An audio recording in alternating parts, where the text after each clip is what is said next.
introduce him because John is so full of passion and so full of curiosity. And as another fellow theater maker, I was able to introduce him some really good old friends of mine that do community-based theater, which in Southern California is an endeavor that takes a lot of patience and time to sit and be with and in community for long periods of time.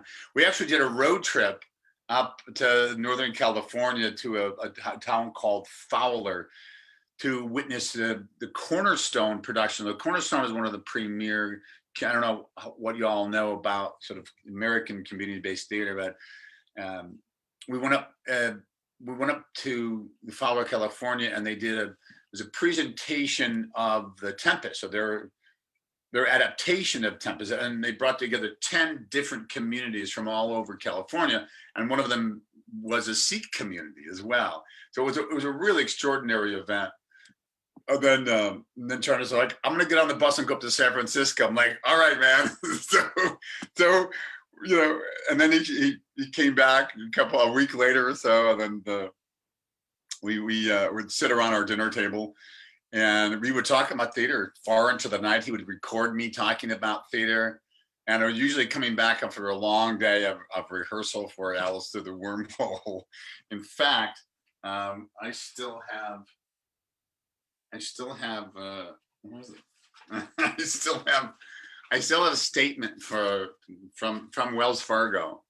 They want to give you back all your money. So I should make sure I get this to you.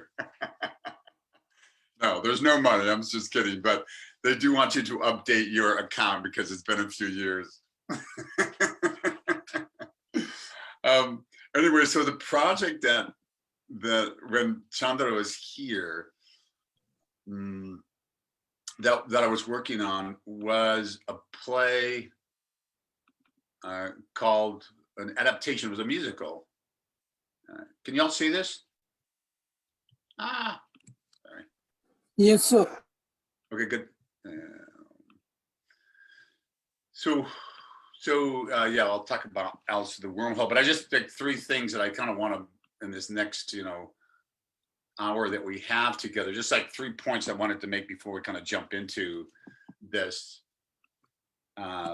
So theater, the theater that I've been doing over the last 13 years at Caltech, I wanted to make science more available in this sort of spirit of inquiry, right? We don't have all of the answers, so we're always kind of discovering, and I find that the spirit of inquiry is the most important, especially when in a community of practice that is designed for education and entertainment, right?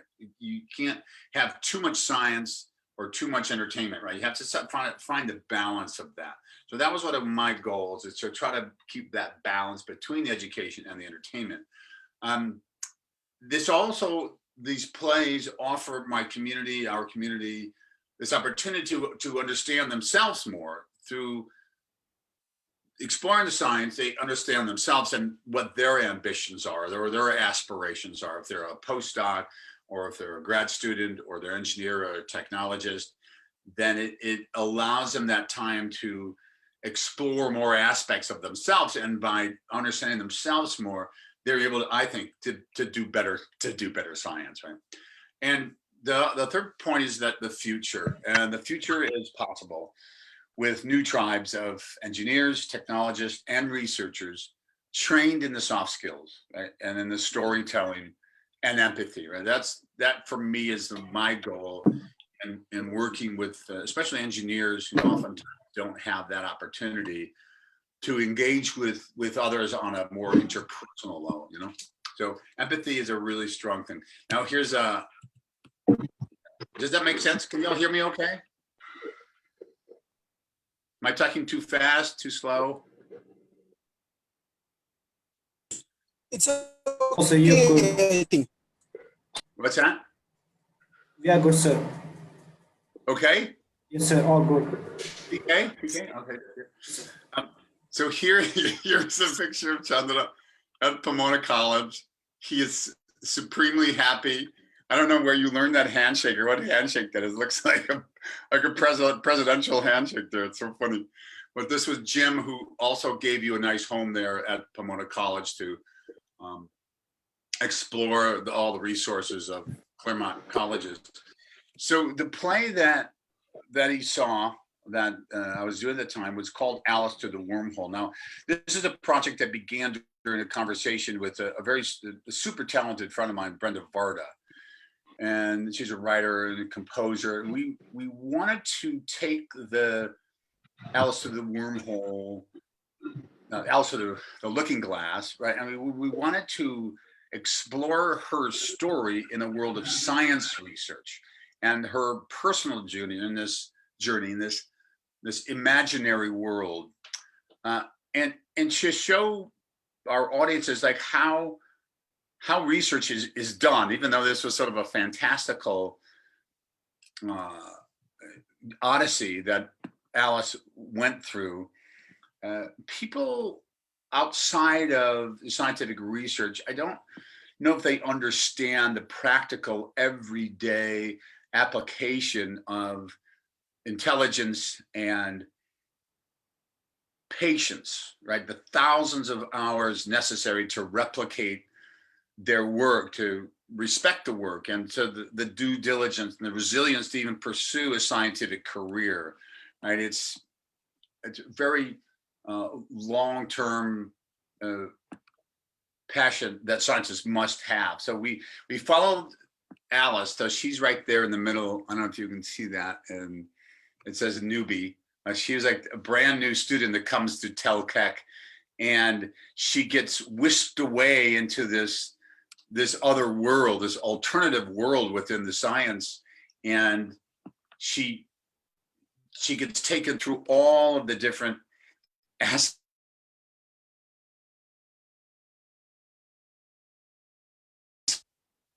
And so we begin to, that's just my internet is unstable here. Hold on a second here. Chandra, I'm just going to switch over because I'm going to switch over. I'll switch over because I'm on a different server here. Hold on a second.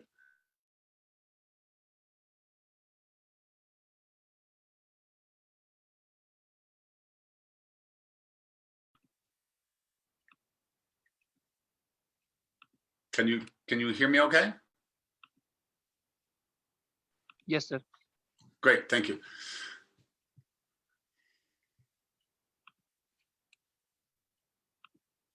So just like a sort of imagery of the play itself, and it was about her journey into what is going to take to be a scientist in the field, and of all the different hoops and challenges that one has to do to get their PhD. So much of the work that I do at Caltech is supported by a family, a lineage of aunts and uncles and chemists and centuries of geologists and biologists, right? So that we enter into this community, it's a legacy of families that go back, centuries.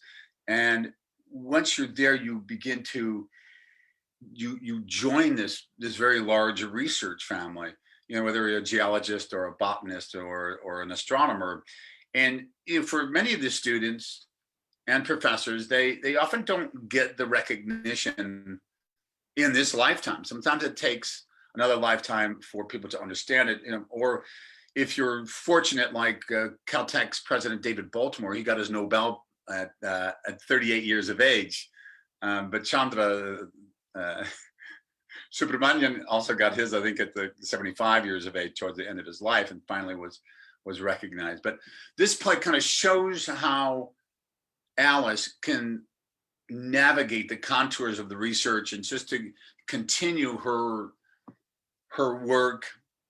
And I was talking to a professor the other day, and I said, well, who I invited to my class, to a storytelling for scientists class, and I said, well, how many times do you rewrite your article? And she goes, oftentimes I'll do 27 rewrites on on a 10,000 word article that she's working on. So my point is that when scientists work, a second here.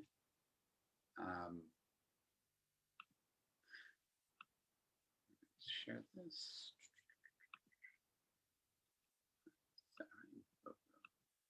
And I'm going to share my screen once again.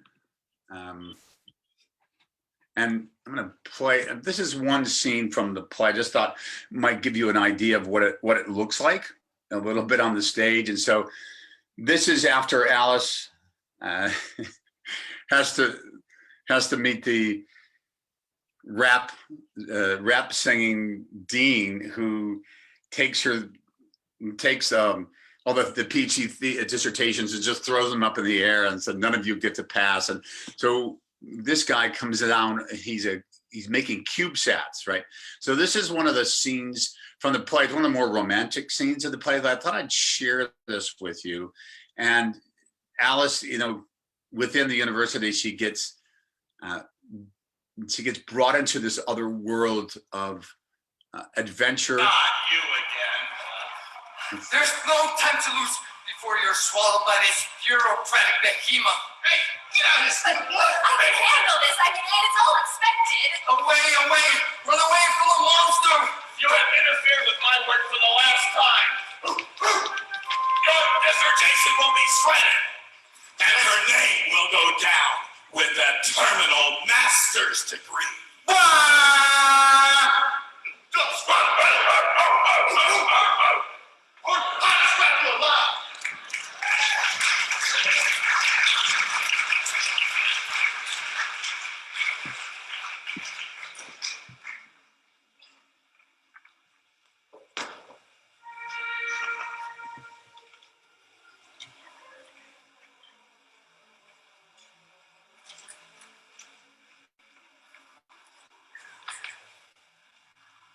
Safe at last. But I was fine.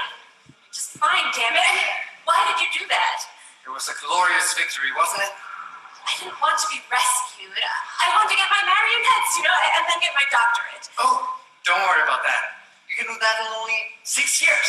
And then you can be a postdoc. Is that a good thing? It depends on the situation and the supervision.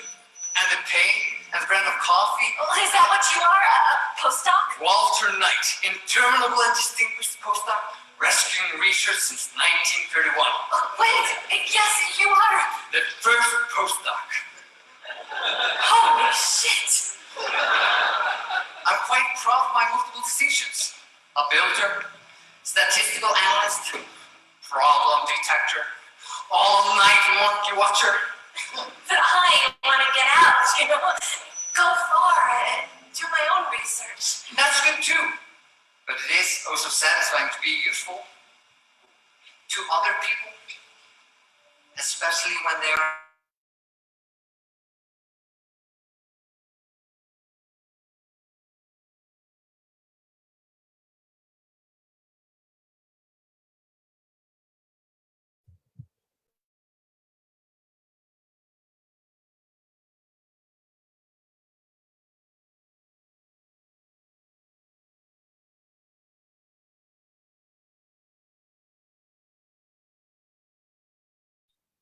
Sir, sound is not coming.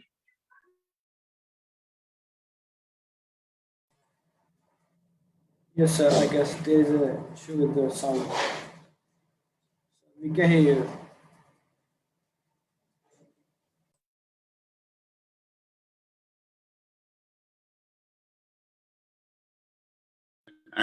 I'm muted. Were you able to hear some of that? Yeah, So some of the. towards the end, sir, we lost it. Like towards the end, we could not hear. Oh, okay. But could you see it? Did you get a sense of what the scene was about? Or Yes, sir.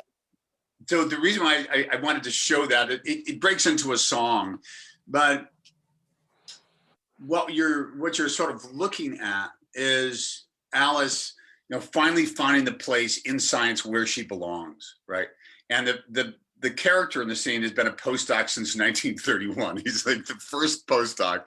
So he should be about, 100 years old or something, And so a big part of it is that how long it takes to become first a graduate student and then a postdoc, and then do you get into research or do you go into academia? And so that was a big part of the play, because you had the conflict between the Queen of Hearts, right, which is about research and being at a university and doing research, and then being absorbed into the opposite side, which would be corporate research and sort of being taken away. And so the play kind of set up this dichotomy between corporate research designed not in service of the people, like Tagore would say, but sort of science for science sake or science for exploitation in some way.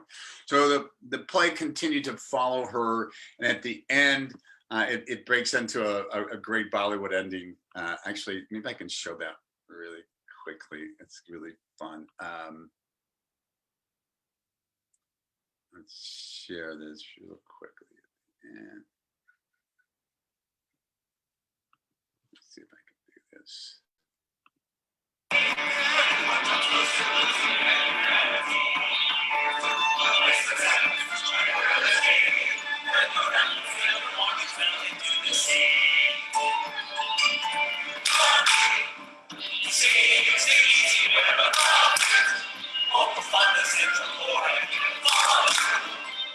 Rules and regulations gotta make sure it still can be free.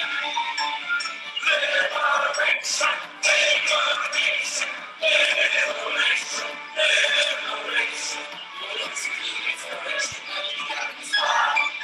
liberation. Transformation, transformation. All I see is liberation. As the time goes by, as the time goes by. Liberation, liberation. And play with all your energy. Time will disappear. Trust the impulse and your imagination. Forget all your fears. Liberation, liberation. So I think you get were you able to see some of that? The costumes and the sound of that, could you hear that? Yes, sir. Yes, yes. Yes. So it's essentially the play ends with the scientists able to kind of break free of their own restraints and to really explore and do what they really wanted to do in life. And so I think that's a big part of sort of the message for me when I work with graduate students or postdocs, is like helping them to understand their intention and the longevity needed to do and be in this career, science career. So one of the, go back to my slideshow here.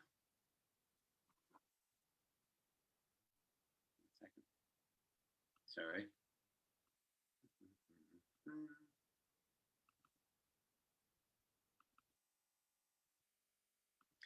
Good. And so I like this photo here.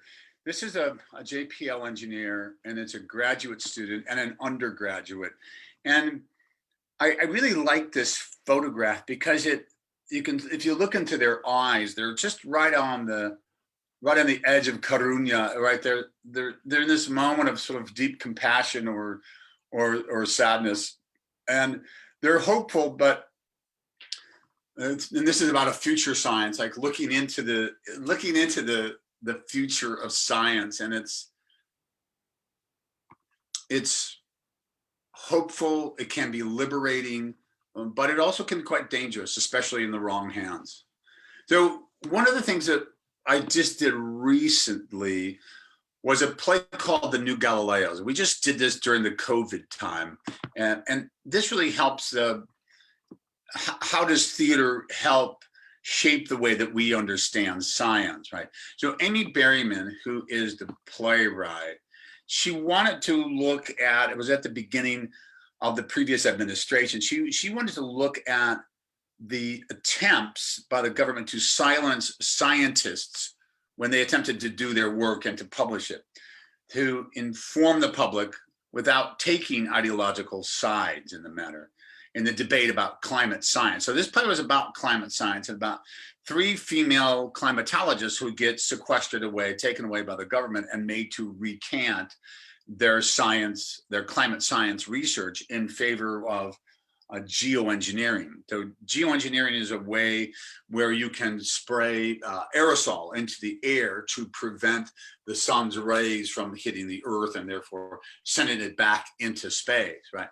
So the play looked at the connection between what scientists do and what they publish in the service of truth, and how that truth, that scientific truth, can be taken and put into anyone's sort of ideological framework, and working, taking that science, which should be just research itself, and then trying to use it towards political ends. And so let me show real quick. I just want to show you a quick clip from this, because I think it'll give you a. And so this was done.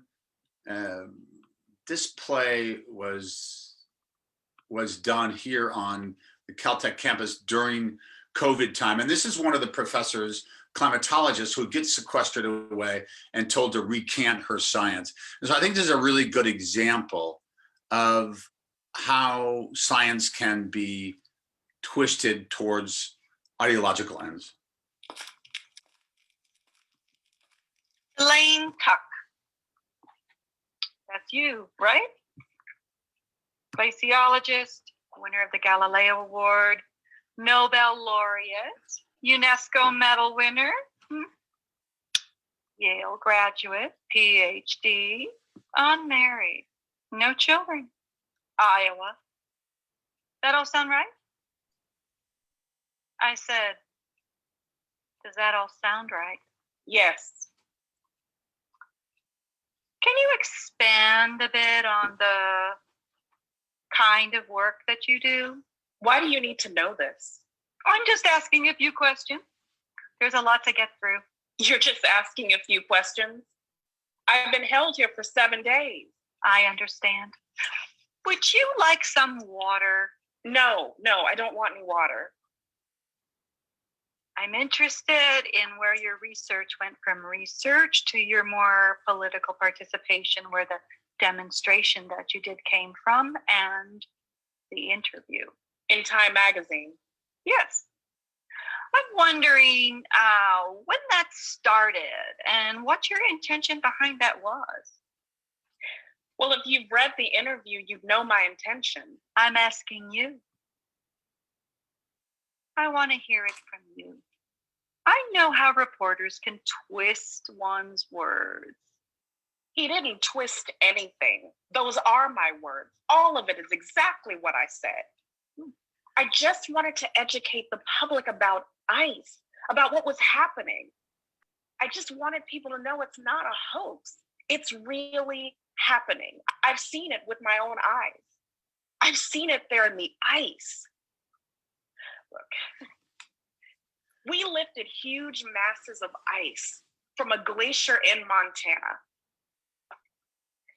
and we shipped it in the back of a refrigerated truck across the country, all the way to DC. And we set it right there in front of the Capitol building for all of the Congress people to see it. All of them who passed by. I had a permit. I just wanted to talk to people about ice. That's all. I just do my work and publish it. You can only hope to influence people, to have some kind of influence, to reach people. I didn't think it would garner all of this attention. I didn't even know that I would end up on the cover of that magazine. Boy, the day you find out that you're going to be on a magazine, the cover of a magazine, that so many people are going to see, that's a day. It's quite a day.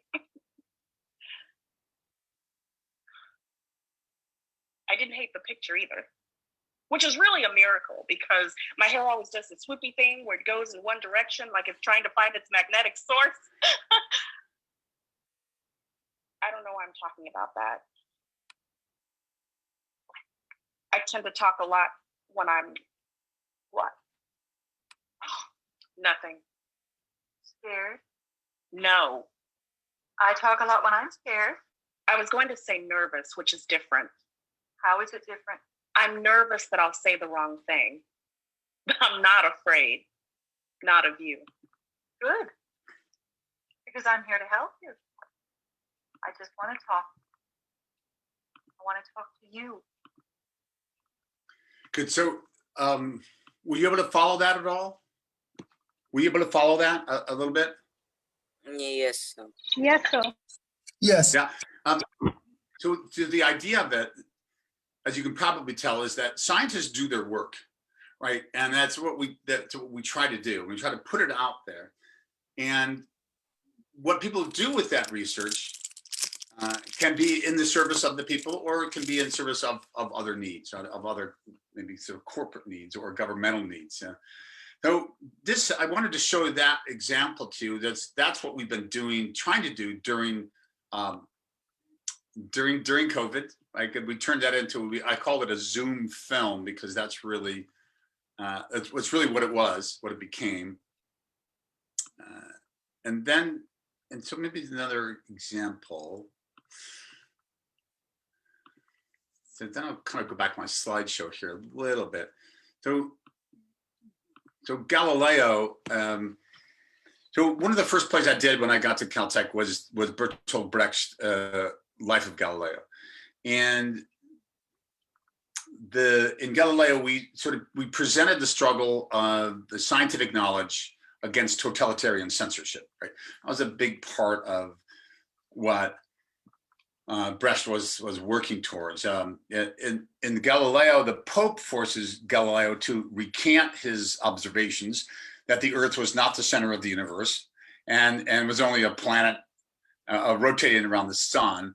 And so what Brecht does is he draws these parallels to the Italian aristocracy and the Pope Urban the Eighth and the Italian merchants with the industrialists of Nazi Germany and Hitler's war machine, and puts science against faith, right?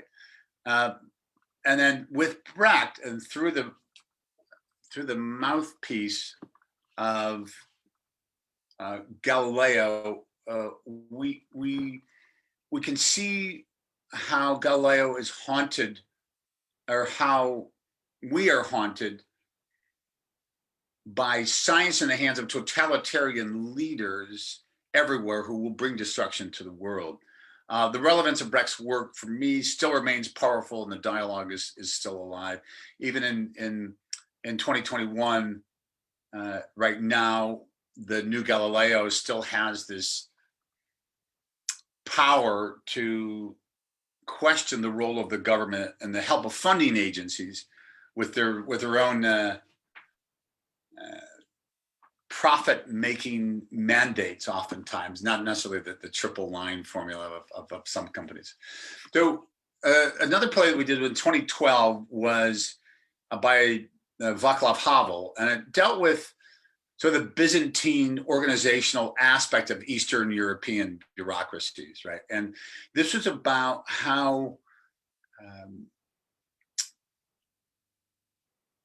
so Havel was really wanted to show people what a totalitarian government can do to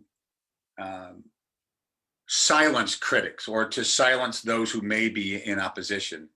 And he understood, Václav Havel understood firsthand that the paranoia that was stoked by the Eastern bureaucrats who implement orders, no matter how ridiculous they are, for the government. In this play, they even create a language that everybody pretends to know and understand, but it is all official gibberish, right? And it causes this untold fear in the people themselves, because they all claim to know the language, but in fact, none of them really do know it. So the language is called pataidopi, and it becomes about self-censorship among the workers. And you know, here's a I love the international cast of this show. The one man in La Campana, I'm in the middle there. One guy's from Spain and the other guy's from Iceland. So I just love the international aspect of it. But this play was how the silence of when we're doing science, if you suppress known, verifiable, scientifically proven results that are peer-reviewed and a committee of peers or the guardians of the episteme, if you will, that science has to be free and open, right? There has to be this ability for science to be trusted, right? And that's what we're finding right now. I think India is being really hit hard right now with the COVID, as we were just up until pretty recently. And so, for me, scientists, and it's so important right now that we can trust scientists. And so that's a big part of my goal. My goal here is to be able to champion scientists, right? So now, what happens when some of those brilliant minds, those multidimensional imagination, the computation, the logical, you spend your entire life learning all of the chess moves. What happens when that brain gets short-circuited by some kind of unresolved anger? And what we find with Mate, a play by Lally Ward that we did back in 2012, it was a story about the chess champion Bobby Fischer, who goes to Rio de Janeiro, and the playwright looks at one unaccounted for night where Bobby Fischer ostensibly spent a night with a woman in a hotel. And so while the day after this event happened, the playwright wanted to show, well, one of the reasons why he started to lose. So what we see is that the day after that he starts to, because something sort of touched him inside, right? There's some kind of emotional connection, that the physical contact that I think that Bobby did not have for much of his life, right? He spent most of his life in rooms with mostly men working on chess moves, right? I don't know if you all saw the Queen's Gambit on Netflix, but I would definitely suggest that. But what happens when that mind, right? When that mind, that brilliant mind, when it moves from this certainty of being able to look ahead, 30, 40, 50 moves ahead of your opponent, and then something about his unresolved anger. There's a story about Bobby when he was in Pasadena. And one of the reasons why I really enjoyed the play is that he was picked up for vagrancy in Pasadena. You all know this, but he was picked up for vagrancy with a blender and an anti-Semitic tract from the Zions of Elder under one of the Lake Street overpass, one of the overpasses in Pasadena. So part of the play for me is like, well, how does one travel that path from such brilliance into this crippling anger that really kind of destroyed Bobby Fischer towards the end of his life, So in the play, we discuss the issues of madness and genius, and when do the brilliant minds succeed, right? As with the Oppenheimer science, like when science is for science sake, or as Tagore so famously explained, but science should be in the service of the people, right? And one of the things that I really like about this picture is that it creates community. Like on the right side here, you see people that came to the show in the pre-show, and they would play chess, and then they would watch the show. So I really love this idea of how science and sort of this can bring people together. And here's the cast. I love this picture because it really shows how scientists can come together through theater. And this is a big part of my goal with this talk with y'all is how we can bring together people through science and having fun doing it, for sure. I know in India, the space program was founded pretty early on by Sarabhai, and the first play I did was in 2008, and it was looking at American rocketry, right, and liquid fuels, and combining these volatile ingredients, the liquid propellant in the Redstone project, the 1950s, and tracing the journey of a young woman here who was working. So she's from the Midwest, based on an actual story written by George Morgan. And so we wanted to show how a research scientist in this male-dominated world of rocket science, that she could rise in this industry that was largely devoted to sort of the male dominance in this field. So the play was written by Mary Morgan. That's Mary Morgan in the middle, played by an undergraduate there. And it is based on extensive research and interviews with engineers who worked with Mary Morgan. And the catalyst for this play came out when the Los Angeles Times rejected Mary Morgan's obituary, as her life could not be independently verified by the obituary department of the LA Times. So the playwright, who's the son of Mary Morgan, began to really dig into the story, and so it traces her life as she rises in this world. The play also looks at the politics of this era. It kind of happens in late 1950s, and the growing American-Russian uneasiness, right? And it opened up questions about the relationship between the US government, the private sector, and the nature of inventions in the global economy.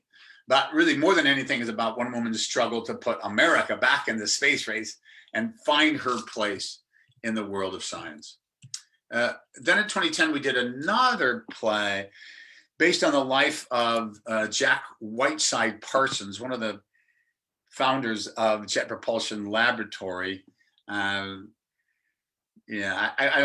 won't go into this too much. I mean, this is another conversation, but it was really about late 1930s Pasadena and the relationship between occult magic and rocket science. I would point you all in the direction of Strange Angel, which is a book that I read that looked at this time period, but it was it's just a fascinating account, and it's called Pasadena, Babylon. But we also had some fun, and we did Little Shop of Horrors as well, when science gets out of control. And being able to have the confidence to keep doing your science. So this, I don't know if people recognize this, but this was the Cassini spacecraft that was put together by JPL. Was a 20+ year mission by JPL that explored the moons of Saturn and relayed information back to Earth. And a few years back in 2017, there was an LA Times article, and it was about the Cassini project and the members at JPL mourning the death of a dear and longtime friend, which was Cassini. Their emotions in the photo, as you can see, overflowed their faces. The team members were finally separated from their mission, right? Somebody spent 20 years on this mission, sending it out into space, and now finally, these folks have been through this for 20 years. The team members, they were separated, and this period of mourning was upon them, set in. And I don't know if you can imagine, so the intense preparation, the endless years of collaboration and patience between them all, the ritual of observation. As one of my JPL friends said, you try to figure out everything that can go wrong, right? And then you hope a few of these things can go right. This story, this human story, showed us the magnificence of the project, right? The memory and the emotion of their relationship will carry them decades into the future, right? So they're all mourning the loss of Cassini, which was a project that they built and navigated for 20 years of their career. And as I was looking through these photographs, and I was reading this article from the LA Times, I realized that many of those same pictures, same people in these photos were people who were in another play I did called Rossum's Universal Robots, right?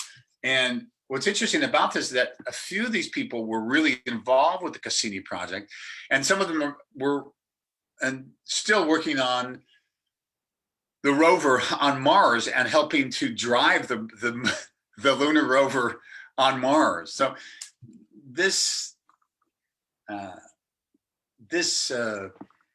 play, Rossum's Universal Robots, it's a fascinating piece of work, not just because I began to work with a lot of folks from JPL whose day job was navigating into space and building spacecrafts, but it was also about this sense of connectivity, right? So when we do plays, as you all know who do theater, it takes a lot of effort, right? And so when I was doing another show called Company, which is not part of this talk, during this period of time, and I remember one of the actors came up to me, and he was working for Elon Musk at the time, and he said to me, Stephen Sondheim's musical called Company, right? He said, the musical is like climbing Mount Everest, and you don't even have a road map, right? That's one of the comments that he made to me that always stuck with me, because I think about the scale of Cassini, right? I think about the scale of Cassini, and obviously it's not on the same par, right? Doing plays and whatnot, but the collaboration, right? The intense group effort with Sondheim, for example, and dozens of musicians and dance numbers and lights and sound and dialogue and props and costumes and upwards of 50 people involved towards a nearly insurmountable task being a Sondheim musical. We created this really amazing space together with scientists. But as you can see with this picture here, some of the members of Cassini played robots in the Karel Čapek's Rossum's Universal Robots, what I was just showing you. This play, I don't know if you know, was inspired many writers, including Philip K. Dick and Ridley Scott's Blade Runner. It was a cautionary tale that introduced the world to the word robota, which means slave in Czech, and it now is into common parlance as robota. So the robots in this play were given one robot was given this one extra little ounce of some organic matter of vital substance, and suddenly this switch turns inside this one robot. And what happens is that once the switch has been turned on, the robots all turn deadly, and they attack their human makers in tragic supremacy, right? The power of science to create life. As you can see in this photograph, they rise up and they kill their masters. So it's a kind of fascinating look at how science in service of people, or in service of this kind of endowing this robot with some kind of human intelligence, creates great tragedy. And in a sense that we don't know quite what our science may do. And that's part of the danger of doing it. part of the excitement. I put this quote in here. This is an undergrad from 2012. And I asked him, well, why do you do this kind of work? And he says, well, I need something. I need something to train myself in the art of ambiguity. And I really like this idea because so much of science is about certainty, right? Of verification, reproducibility of results. I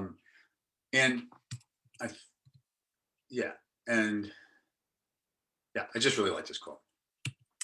And so one of the other things that we would do at Caltech is I run a thing called Mach 33, M-A-C-H, Mach 33, the Festival of New Science-Driven Plays. And so this festival energizes, the hope is that it energizes these conversations around scientific, mathematical, and technological questions by staging readings of new unpublished and unproduced plays.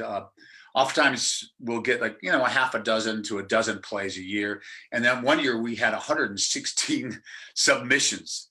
And so we had 22 readers that went through all these 116 submissions, and we had to find the ones that really resonated with us. And the readings are always open. They're a public, they're open to the public. And at the end, we present a discussion with the Caltech or the JPL scientific panelists after the show, so that the audience members can ask questions to the scientists who métier or their area of expertise would be what the play is about, some of the big ideas. And most all of the plays that we do are and feature non-professional actors, but sometimes we would bring in directors from outside. I would direct, or others from the community. And in this play, in playwright Mark Eckhard's Vavulov's Garden, we examined the relations between power and science in a time of alternative facts. I'm starting to see a theme about my work here. But power and science, especially now in a time of alternative facts. So the play resonates very clearly with our own present day politics of confirmation bias and tribal politics that both of our countries right now are going through in our big, great democracies we have. But how does politics control the decisions to be made in policy, right? So instead of the scientists, like when we present back our work, if it gets rewritten in a sense by policymakers in government towards certain ends, then the science itself gets corrupted in the service of ideology. Joseph Stalin, as is pointed out in this play, and maybe some of you are all historians, but he put scientists under siege. And there was a man by the name of Trofim Lysenko. Lysenko, maybe you all know this, but he was a Soviet botanist. And he had particular agenda about what kind of science would be best for Soviet realism, right? For those of you who don't know, there's a Soviet biologist by the name of Nikolai Vavulov, right? The name of the play is after him. So he collected genetic material of crop specimens from around the world to make existing plants hardier in the harsh Russian climate. But what happened is that his efforts did not align with the party line, and Stalin destroyed him in 1942, and he was taken away and disappeared. And Lysenkoism, which was the botanist who was under Stalin, maybe you've heard this, Lysenkoism came to be known as bad science to the survivors, right? So scientists were trying to find the truth about something and reproduce it, etc. But Lysenkoism came to be known as bad truth to those who survived this regime. But Mark Eckhard, who passed away a few years back, writes, "We live in a world where facts are irrelevant, and anyone who dares disagree is labeled an elitist or an enemy of progress." ideologues persist in their denial in the face of overwhelming evidence, delaying the crucial action needed to prevent catastrophe, right? So we have to listen to the scientists when the science is right, no matter if we are on the left or on the right or whatever side of the aisle that we're on. We have to follow the scientists and the research. That's my contention. No, wow, that one really quick. Let's see what else got here. Just another quote that I kind of like about why scientists do theater. What does it do for their brains, right? And it's about taking that time to step outside of the laboratory and to reset brains and to feel productive during times of great stress. And so some people talk about it as being sort of this safety valve, right, which lets off the steam of the scientists themselves. Just real quick, we also did a musical called Boldly Go, which is a musical parody based on Star Trek. You can kind of see some of the actors, some of the characters here from the play. I have a clip from that, but I want to abide by the time frame as well. So Boldly Go was was the most popular show that we did at Caltech. We had 2,000 people see it over like 7 shows. We had 7 shows and 2,000 plus people came to see it. Extraordinary piece of work. Yeah, this is just, again, talking about going back to the festival a little bit and sort of my points at the beginning of like, well, why do this kind of work, science, right? Why do we do this kind of work? And I like how what he says is that scientists want to be heard and they want to be honest, but oftentimes aren't given the correct tools to actually work on them. So the Mach 33 is a best example of a program that allows the scientists and playwrights to work together, right? That's the idea, to have the scientists and the playwrights work together and then bring it center stage, as he says. Yeah. So we also did a play about Tesla. This was one of the radio plays for the stage that we did, which was really, really fun. And there's just a couple of photos from that and a little bit of the background. We also did a thing called Theory of Nothing, Capture the Sun, about cold fusion. We had a piece on Subramanian Chandrasekhar and They Promised Her the Moon, about the first American female astronaut.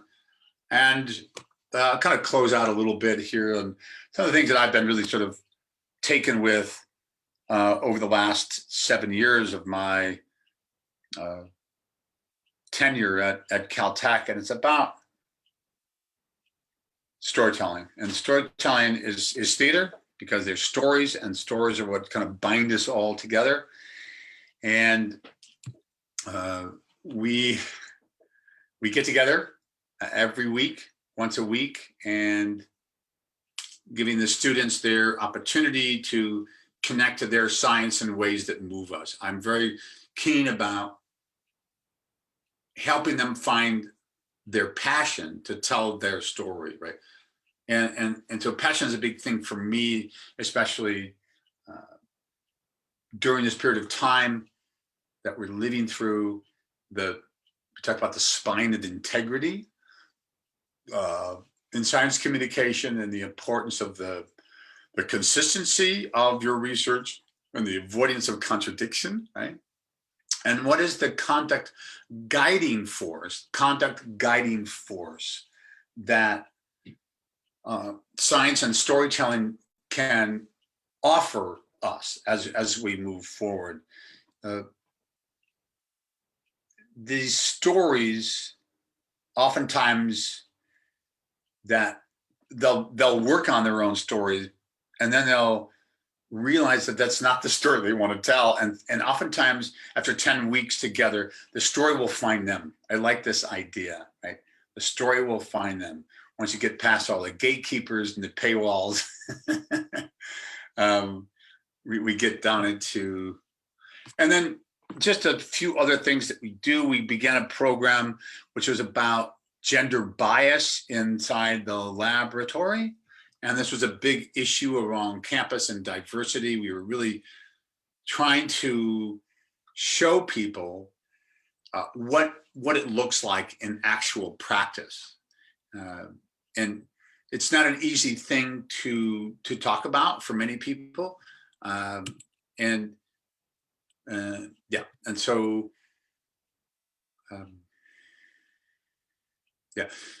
and oftentimes they were stories of harassment and discrimination that happened within the laboratory. And how do you deal with that?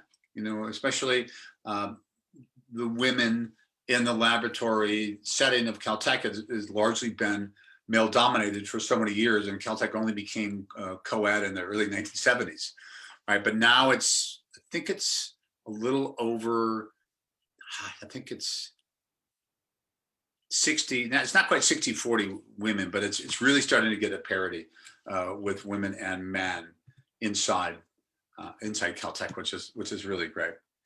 So theater about science. So theater about, oh my God, I was so close. I've been that close the whole time.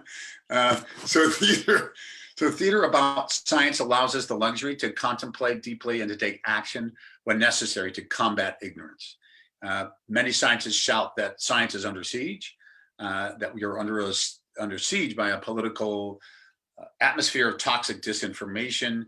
But the real problem is that people begin to not care what the truth is anymore. And that to many is the real problem. And Vavulov feared that we would lose the biodiversity of our species, right? And in light of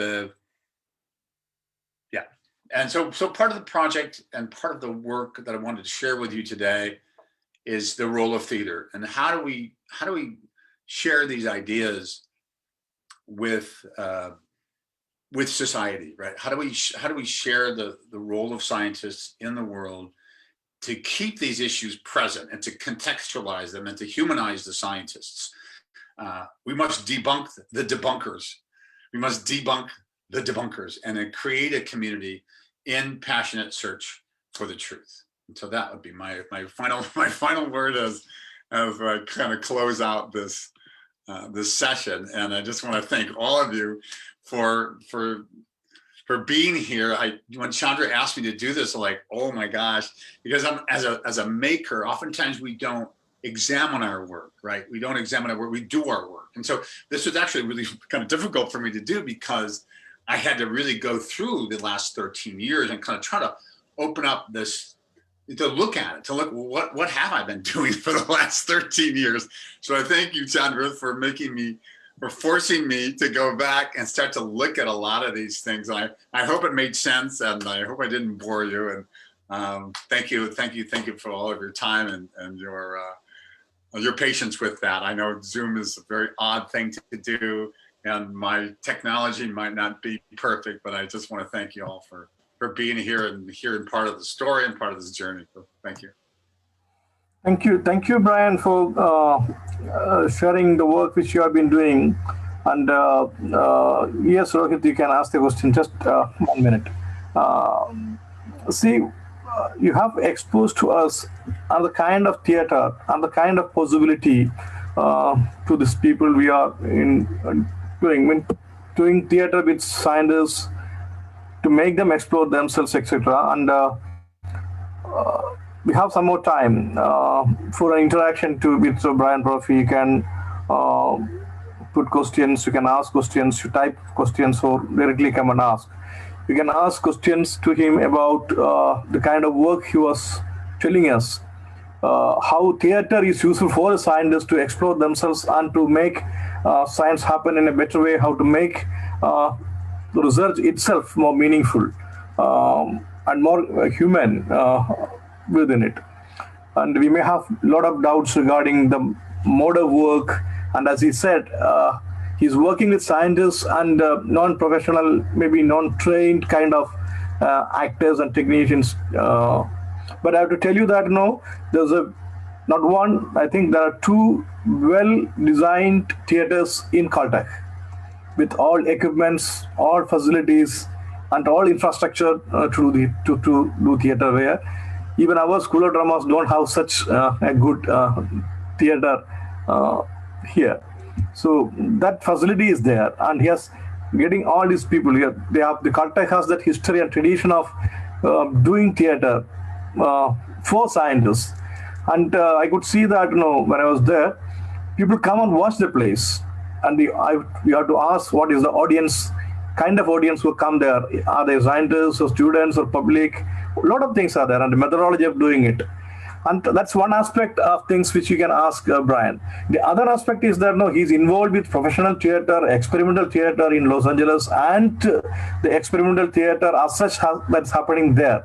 It's one city. We know Los Angeles, LA for the films and Hollywood, but as I've seen, I've seen some of the most great theater I've seen in Los Angeles only, like the productions at Pasadena, the productions at Actors Gang, the Cornerstone, the LAPD, on many productions and many companies doing very innovative, experimental, politically meaningful work happens there.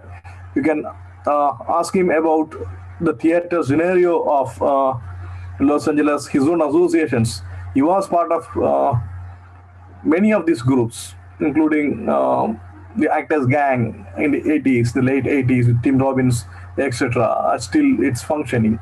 So I still remember we are seeing Lizzie Strata together with Tim Robinson's plays. So that guy can ask. And he's, of course, I introduced him as a versatile film actor also.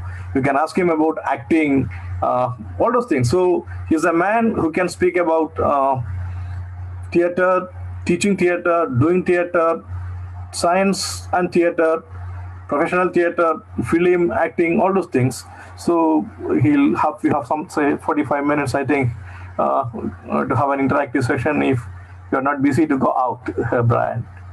So somebody wanted to ask questions, etc. I think everyone asks questions. I'm interested in what y'all.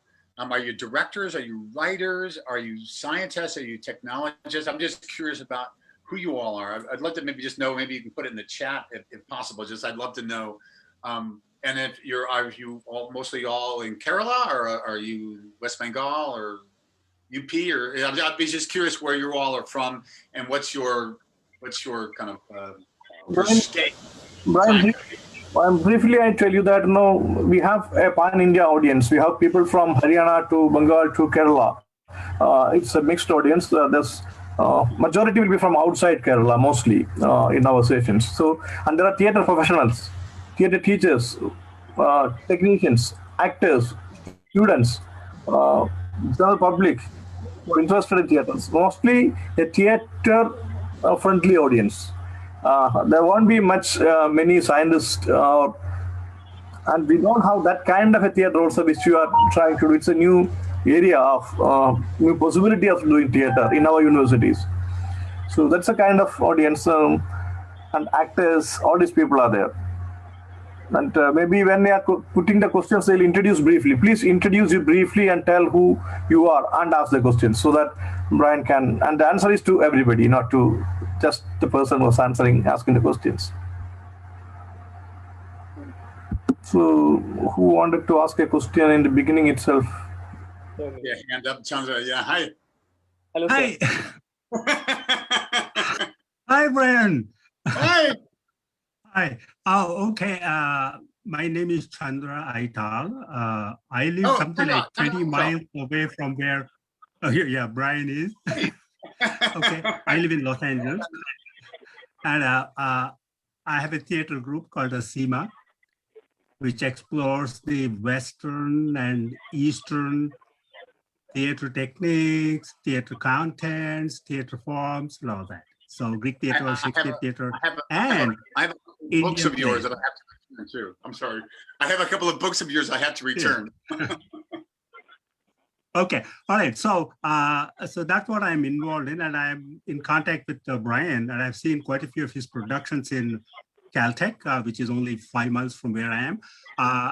I've always admired him for what Chandra Dasan mentioned just now, that he is a theater practitionist, a theater professional, as well as a Hollywood director, all that. Now, I am going to be involved with him in some of the productions that we are planning, in which science takes on a non-scientific area. I'll talk to Brian more about it. In fact, I'm planning to have a Zoom session like this with Brian. I've been planning on that, in which we talk about how Indian theater, how our Sanskrit theater, where are the elements of Sanskrit theater that can be brought into the modern theater? I know Chandra Dasan has done on this. Many Indian theater groups have done on this. But with Brian's background, I'd like to explore what non-scientific area can a scientific mind can get into. I'm thinking of some experimental work, some metaphysical thought, questioning of reality, although science establishes some reality, some truth, but there are other aspects of reality that are supposedly not explained by science. And the art of ambiguity, I think one of the students, Brian's students mentioned that. He's a scientist, he's a researcher, but he wanted to know the ambiguity of art. To me, that's a very interesting aspect. How can you bring an ambiguity of art through science, which are opposite in nature, as it is, as we conceive it? So that's what I want to explore. And of course, this is something that I have to interact with Brian more closely. Now we don't have so much of COVID restrictions, Brian, so we can get together, Caltech or somewhere, and then talk about it. So Thank you, Chandra Dasan, for making Brian available to everybody in India and in US or wherever they are. I always admired Chandra Dasan's work, and I have been in contact with you, and I wanted to see some of your productions put on YouTube or some accessibility so that I can get inspired by your work. Thank you. Thank you, Brian. We'll talk to you soon. Thank you. A few of my works are there in our YouTube channel. You can go to the Lokadharmi Theatre Kochi. That's the name of the YouTube channel. We have some productions there. Go and see it. And thank you. Rohit Trivedi, please come up and ask a question. Rohit wanted to ask something. Yes, I just wanted to say that Chandra and I have been we met like 3-4 years ago now, and we maybe live like 20 miles away from each other, but it took us this Chandra Dasan, to bring us together over Zoom. So I appreciate that. Yes, hello sir. First of all, I would like to thank Chandra Dasan sir for making this lockdown for the longest time helpful for anything and everybody who's creative. So thank you so much, and for getting Brian sir on board. So my name is Rohit Trivedi. I'm a published poet and an actor. So I have a question related to acting, because that's my profession as well. So what is the process that you take when you have a script to screen? Is there a particular acting method that you go after and that you profess as well, and then you carry forward? And secondly, in the times when it's like right now, there's a lockdown and there are Zoom acting sessions that are happening. So are you doing theater plays as well online? And on a personal note, I would love to join. Can I, Chandra, can I just ask people to mute themselves if they're not talking? Because I'm hearing a lot of I'm hearing a lot of rain. So I think the question, Rohit, is that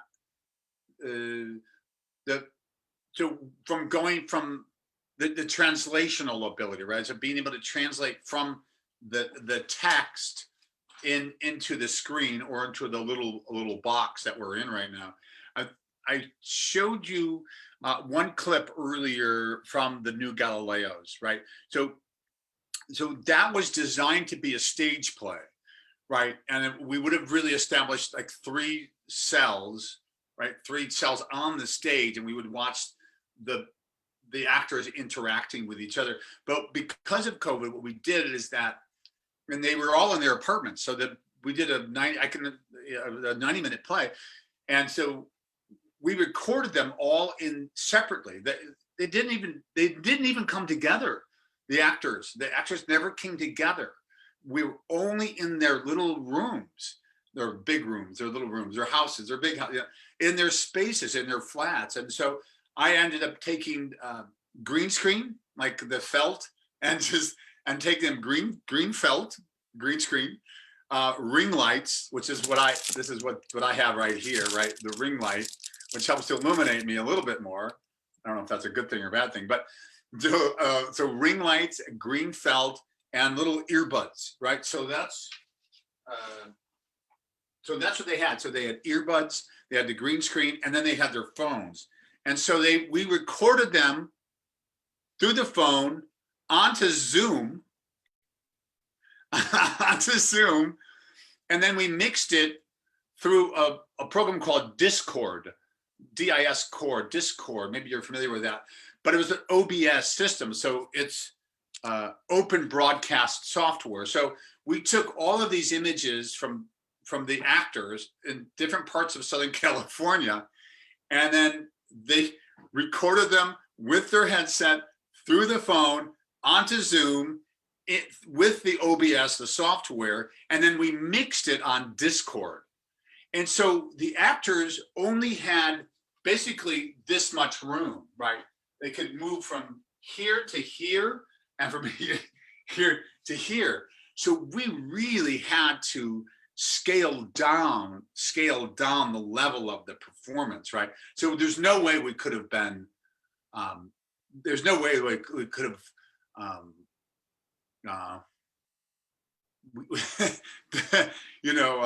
love this term hasyam, like hasyam, one of the rases. It's like one of my favorite. It's my default. It's like joviality or mirth, right, or happiness of some kind, because that's what I go to. And so, in doing this process, it was so frustrating because it was so complicated to do. But as artists, we have to figure out, and oftentimes constraints are really important.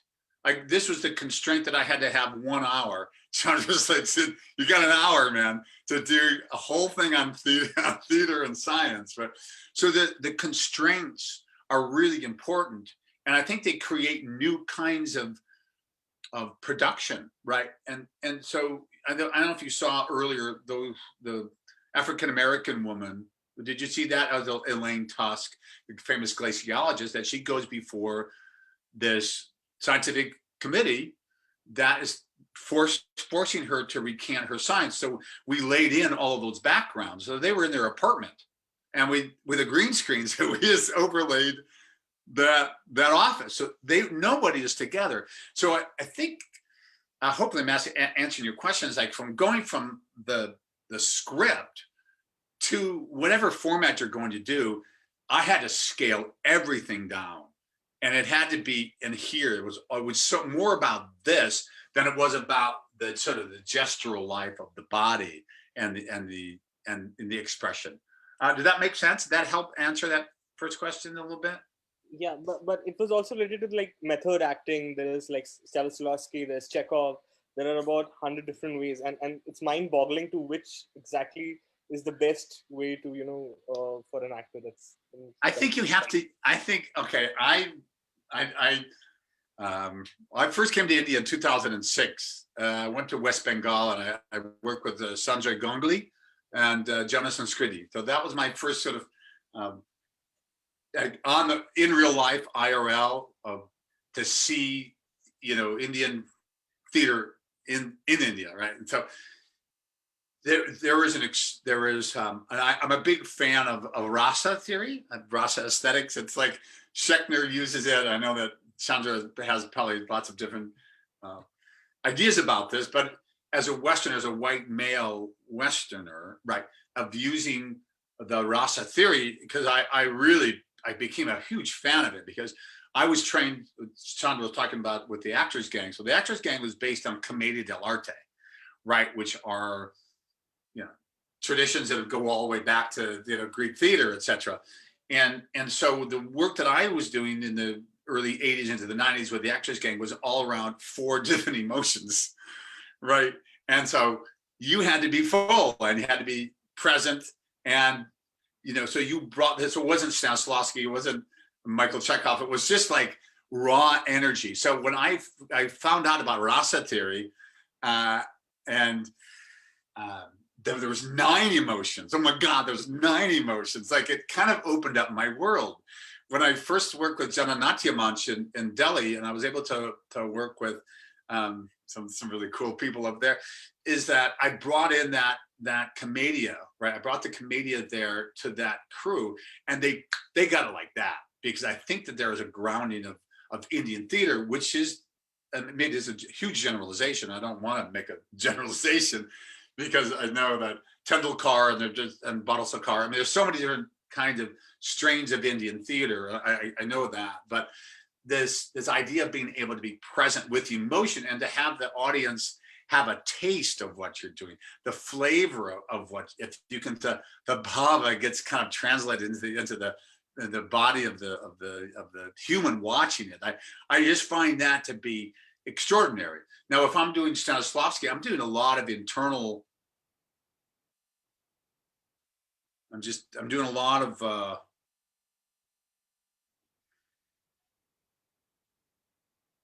It's what's going on inside myself right now, right? So everything kind of slows down a little bit, and we're working much more internally. But I find, and people will disagree with me, and that's fine. But I find oftentimes the Stanislavski, or a lot of the work that the Russian work through Stanislavski into American method acting and Lee Strasberg and sort of that school of acting is a lot of times built on trauma. I know I'll get in trouble for probably saying this, but it's like, because I did study method acting when I was in New York as a young actor, and it kept coming back to like, okay, let's explore the things. Like I had to create an emotion in myself that if I didn't have that experience, like, well, how do I even know, what that feels like? So I remember as a young actor going back to sort of more traumatic experiences of my life, right? And I was only like 20, 22. I'm like, damn, I don't know if I have that many, So that worked. So I had to like kind of recreate it, but I remember going back to certain moments of my childhood going, oh, that. But for me, sometimes that disconnects the relationship with the other actor, right? It becomes more about, oh, what I'm feeling. Oh, I'm feeling so, as opposed to being in a scene with somebody else and reacting to them, right? And reacting to them in the moment, but being available to all the different rasas, different emotions that are going on inside of. So I love Indian films. I love South Korean films are my favorite. Like, I don't know if people are watching a lot of these South Korean soap operas right now, but they're so good because they take us through all of these different emotions. Thinking of Rang de Basante, or Om Shanti Om, but like these films that will just take you, or Three Idiots was one of my favorite films, is that it takes you all the way up, then it drops you down, and so I love that in a performance. And so if an actor can create that kind of, with still being true and real, right, to the thing, but you can explore the extremes of emotion. So that's what I really love. I love that. I want to just combine all these different elements, right? All these different approaches to acting. I think that sometimes some things work better for other people. I don't know if that helped to explain it, but is that a satisfactory answer? I'm sorry, I was long-winded. Yes, thank you, sir. Yes. Vishwajit Roy, are you there? Vishwajit, can you come up and ask your question? No, it's not a question, but it's a comment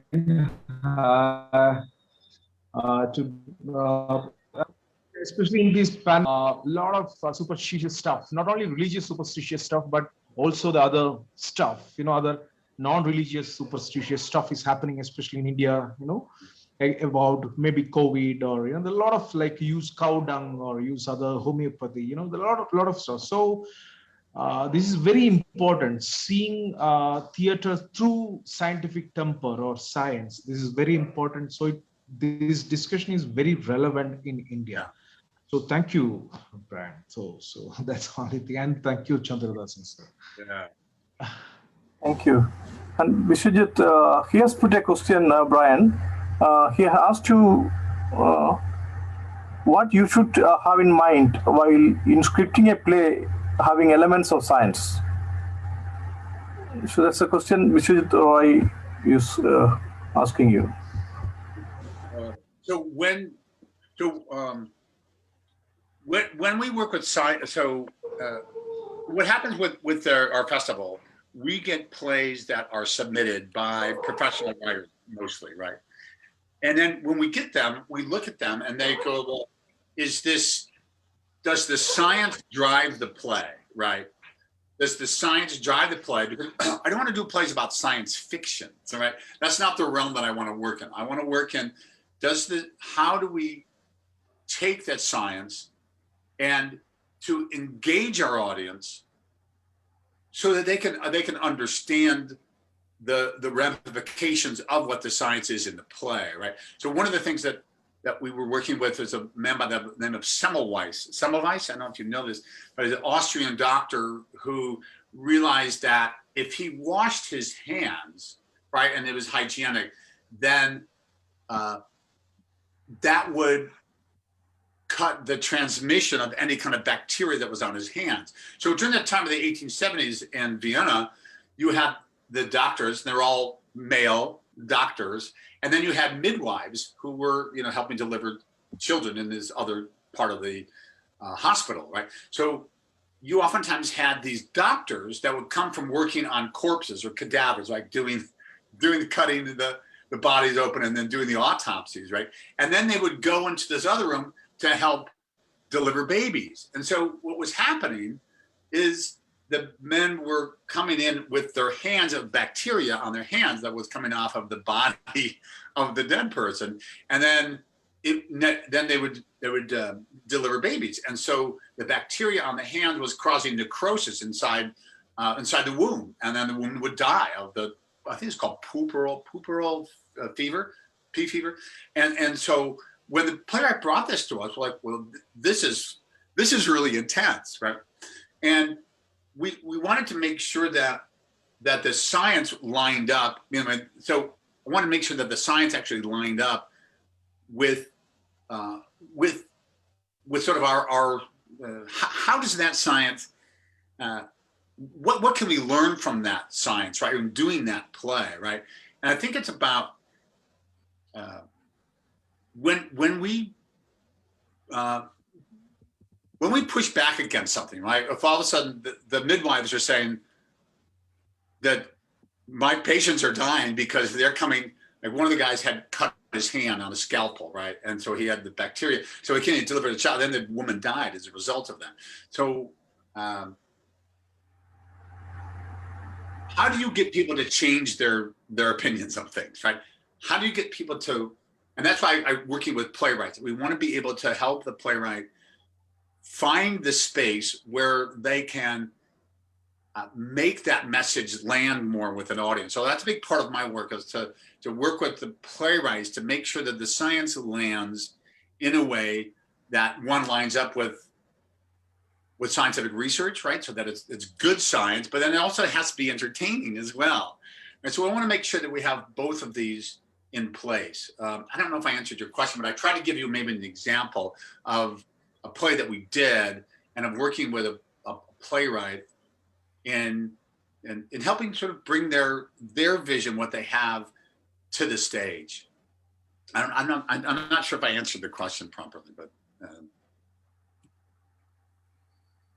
Yeah, Ajay Joshi wants to ask you something. Ajay Joshi himself is a doctor, a medical doctor, and he's a theatre critic, and he has been a Fulbright scholar teaching theatre in Rogers over the last 2 years before. And Ajay, please come up and.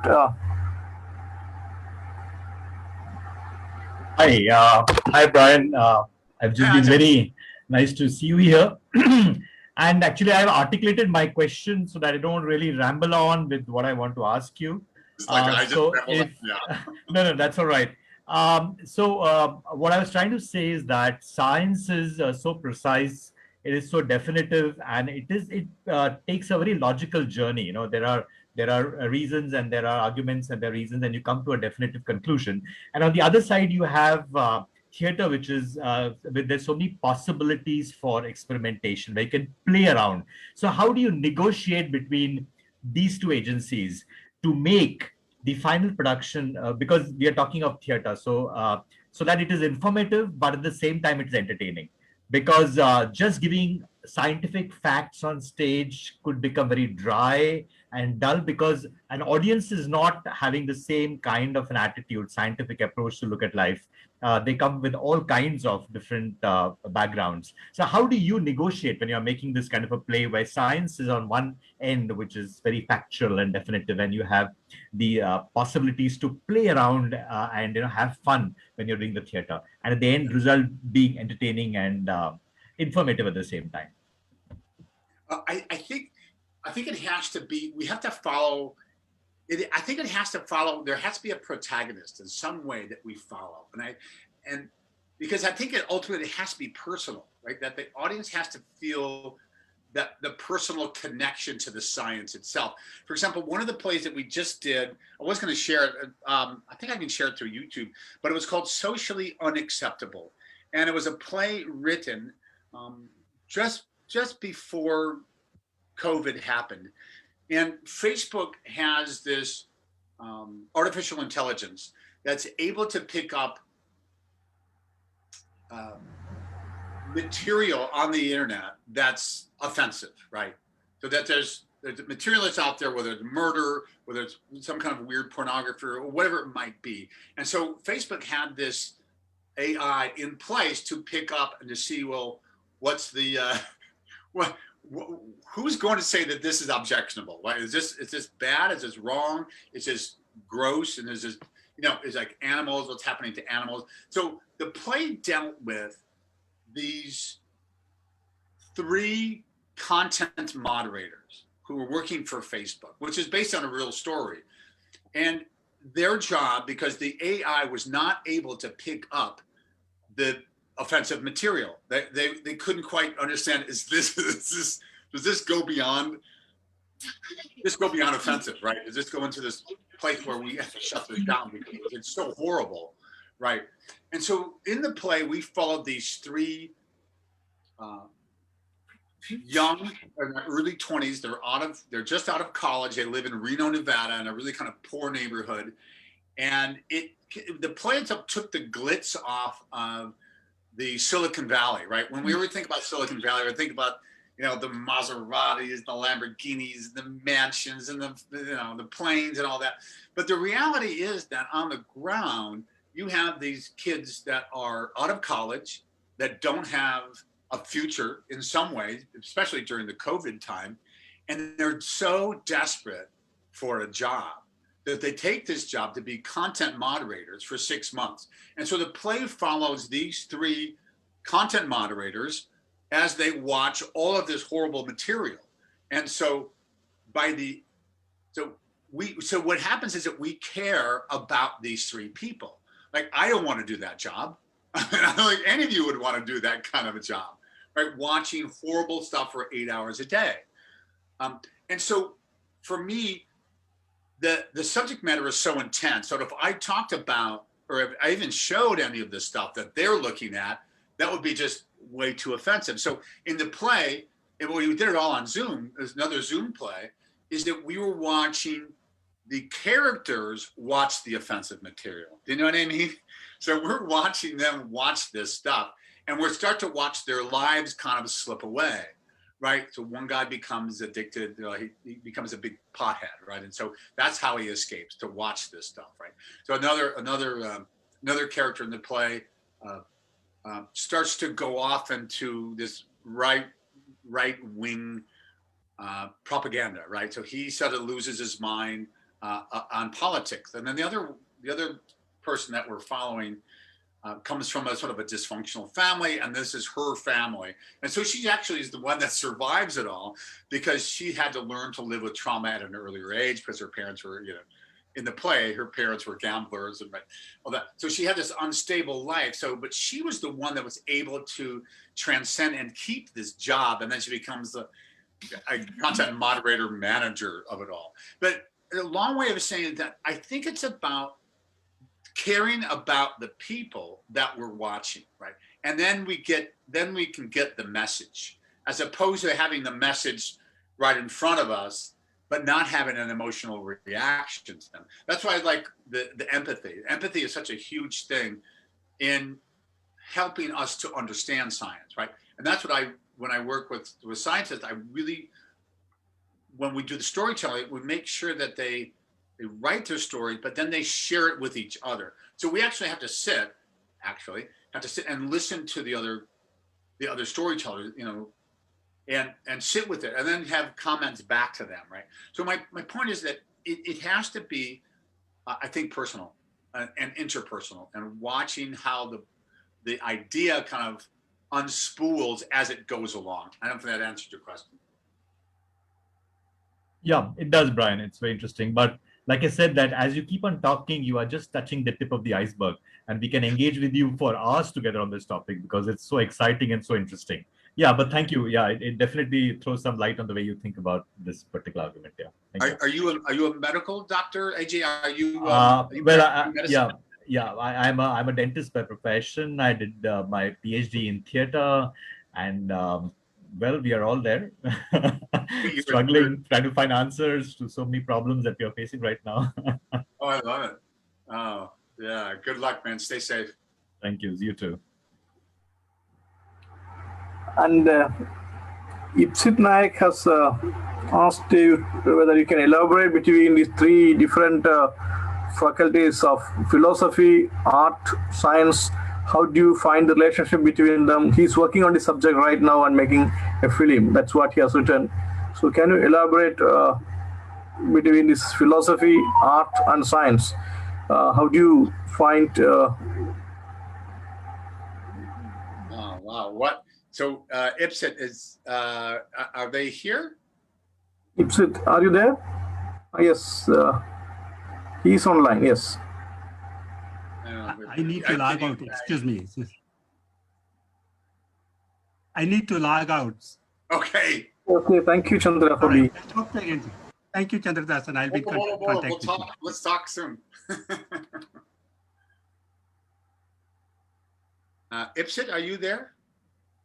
I'd like to just know a little bit more about, because it's such a huge, the philosophy, science, and art, it's such a huge subject. So I just want maybe a little bit more deeper context for what exactly they're looking at.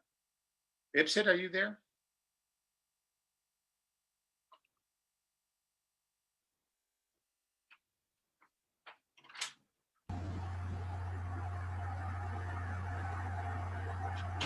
No?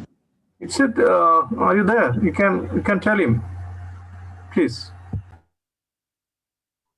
And that's okay if you don't want to get on too. I totally get that. But I just wanted a little bit more specifically what they're looking at. I mean, I don't know, maybe you all know this book, but it's The Transformation of Nature in Art, which is this extraordinary book by Kumaraswamy. Maybe you all know this book, but I think about this as a great book if you're getting into this subject between philosophy and science and art, and not so much science, but art and philosophy. Man, okay, I think that we need to have a... Oh, there you are. Hey, hi, man. What do you, so tell me, just give me a little bit more background, because there's such a huge, what are you working on? What's your main thesis? Am I audible? Yes.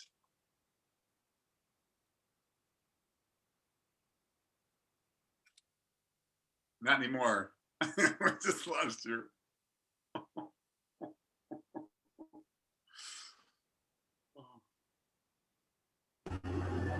Ipsit, we cannot hear you. Some problem is there.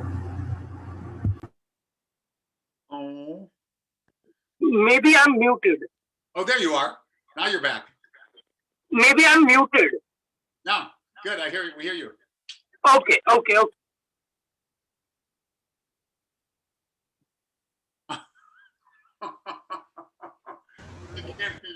Something terrible is happening when he starts to speak something. He goes to get lost. In between, if there's any other questions from anybody else, please come up. Let's talk. Yeah. I have your email here. We can communicate that way. Is that okay? Yes, you can. Satish Mohammed, can you come up and ask the question if you want to ask? Satish. Thank you. Yes. Thank you so much, Brian. I would like to know about your orientation towards this kind of theater practice, incorporating performing elements to theater communication. So say that just one more time. It looks like you're in the. It's so cool. You look like you're in this fog, man. This looks so cool. Sorry, could you repeat the question? Okay. I would like to know your orientation towards these theater practice, incorporating performative things with science communication. Science communications, yeah.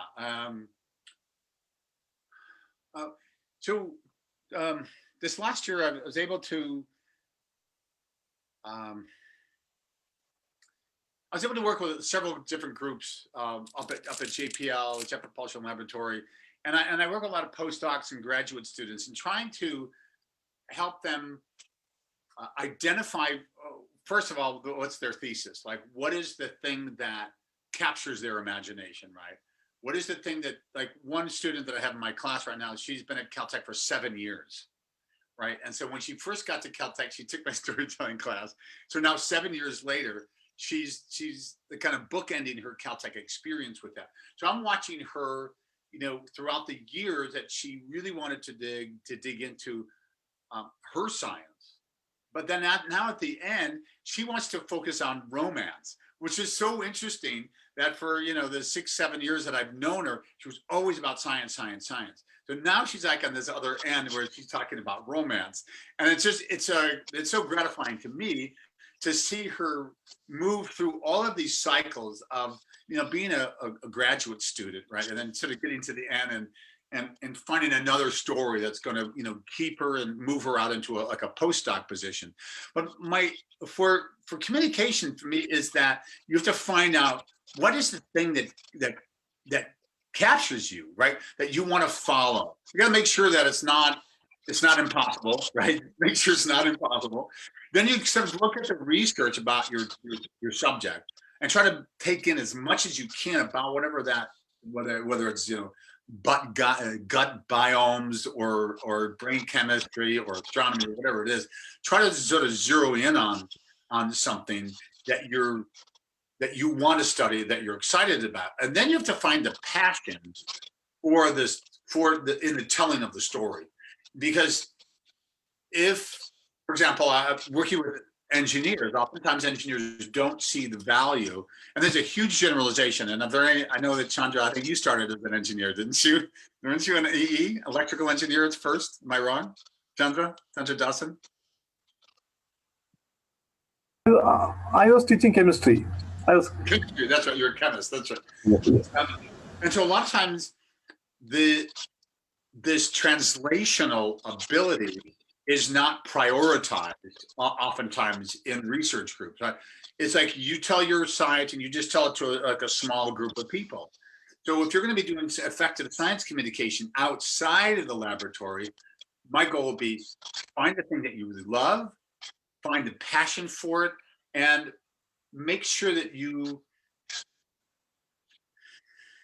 let the audience come to you, right? You let the audience come to me, opposed to going out to them, and having these sort of micro interactions with people as you're connecting with them, right? Helping them do maybe a thought experiment while you're telling them your science, because you want them to be engaged with you. You don't want it to be a monologue, about science, right? You want to be able to connect them. So I think you have to connect to emotion.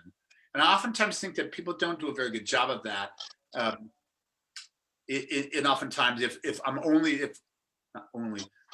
if I'm an engineer, I like to put things together, right?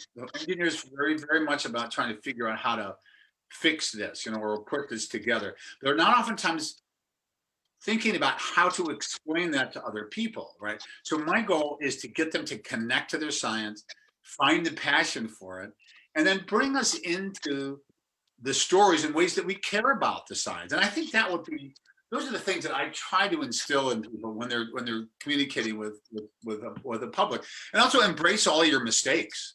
Embrace your mistakes. People are so afraid of being perfect, right? And they're like, what does that even mean? I mean, some of these folks that I'm working with, they're building these probes to go out past Neptune, to go look at Triton, right? That's absolute perfection, but we're human beings and we're not perfect. So I'd say, like, own your mistakes, own your perfections. Don't say, well, I didn't know that the COVID. I won't go there, but so that own your mistakes. Own up to it, right? Own up to it. You didn't have enough vaccines on hand. You told the world that you did have it. You told that your fellow citizens did have enough vaccines, but you didn't, right? So you have to own the thing that's true, because otherwise people won't trust you. So I think if you say, I made a mistake, this thing that I did.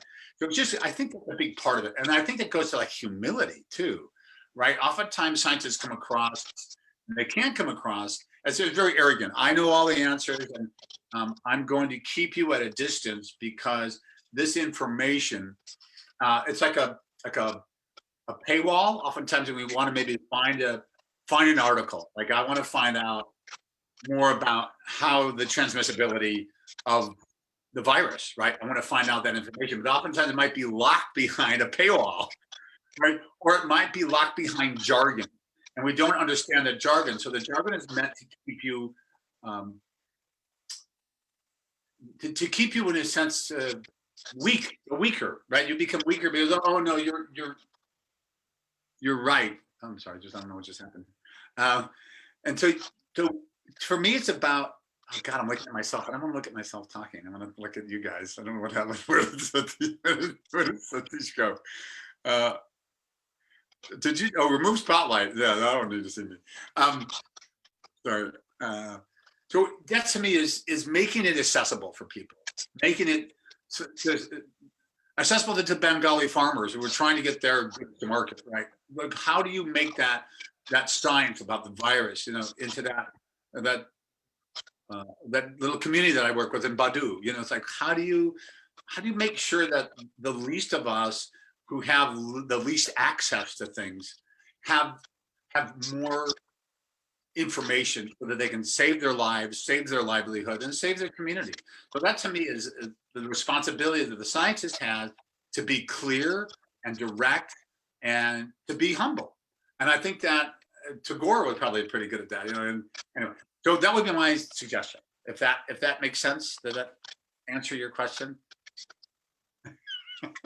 Thank you. That's interesting. But my question has another kind of connotations also. Actually, it's about your orientation. How do you got stuck with this kind of yes? How do you got stuck with this kind of theater of science? Yeah, I will just put in something else, Brian. 1 second. See, as far as, I'm not sure whether I'm perfectly right, but Caltech has a big history of doing theater, that I know. But before you took charge, I presume that no, it was mostly the regular kind of theater when they'll be doing Shakespeare or a theater which every other theater is doing. So it's after you coming in and you taking charge some 13 years before, you decided to shift the theater activity of Caltech into a kind of a play with the science behind as a background in it. And as I was in Alice, it's not just speaking about science, it's approaching the subject in many levels. Like you are questioning the way the science is being taught. You are questioning the way Caltech itself is functioning. You are questioning or opening up how the professors do with a young, very enthusiastic dreamy student who come up with all the fantasy of creating some great discovery, and how she's being handled by the system, about the money, the funding, the power relationships, the government, the structure, the society, all those things. So it's actually not on science only. It's basically questioning the scientific fraternity and its attitudes and attitudes. And as you said, you are trying to humanize these people, and you are making fun and joke about science, about the way science is being done. And as you said, you are using the commedia, dell'arte kind of thing, musical, dance, comedy, humor, exaggerating, all these things are going on. So it's maybe you can, this question which Satish asked, can be, if you can elaborate on this kind of shifting which you have done, and maybe you can give, do you have background? I don't know that. What is your background in science when you're doing such kind of a play? Maybe you can relate this question like that. Joey, I started out as a physiological psychologist. That was sort of my training as an undergraduate. So I started out, and I loved the history of science. And so that, when I was in undergrad, that was what drew me. That's what I ended up graduating into my BS, not a BTech, but a Bachelor of Science in experimental psychology. So when I got the job at Caltech, as Chandra was saying, that they had a history of doing a lot of like ancient Greek and Roman plays and Shakespeare. They loved Shakespeare and they loved musicals. So when I got to Caltech, I just come out of academia, and I was I didn't want to do Shakespeare anymore, and I wasn't really into musicals. So those plays that I showed you earlier were all very science related, but the students started to push back. The students like, we want to do more musicals. We want to do more Shakespeare. Like, okay. So I ended up starting to pivot more, because I want to make sure that I cater to the undergraduates who are at Caltech, because it's the most difficult undergraduate curriculum in the world. I mean, some people say it's even tougher than MIT or Johns Hopkins. And so they didn't want to do science plays so much. They wanted to do Shakespeare. So I had to kind of pivot and figure out, who is my audience? What am I going to offer them back? And so I tried to get a balance, of kind of wild spectacle and then science. So I was able to sort of balance those two out, because there was this sort of need for escapism, right? I didn't want to talk about these kind of heavy subjects that I love so much. And so I had to pivot and make sure that I kind of balance it out and offer that back to people. Yeah, anybody else? And Brian, it's loud. Brian? Yeah, Sushma, you can ask your question. Sushma, can you please. hear me? I think someone else is speaking simultaneously. Is there someone who's trying to speak? Okay, Sushma, go ahead. Go ahead, Sushma. Hello, Brian. This is Sushma here from Mumbai. I'm new to theater, but I am an established Indian classical dancer. And I had a different kind of a question which I had to ask is, you just now spoke about musicals, and you're also doing, your plays are based on science. I'm intrigued to know, how do you decide which part of the script would have a song or a dance involved, especially when there's something scientific going on? What a great question. Oh my God, I'm gonna share with you that Alistair the Wormhole, because when we started working, so Lewis Carroll was the author of that, Victorian era, the Jabberwock, and all the different stuff that he wrote.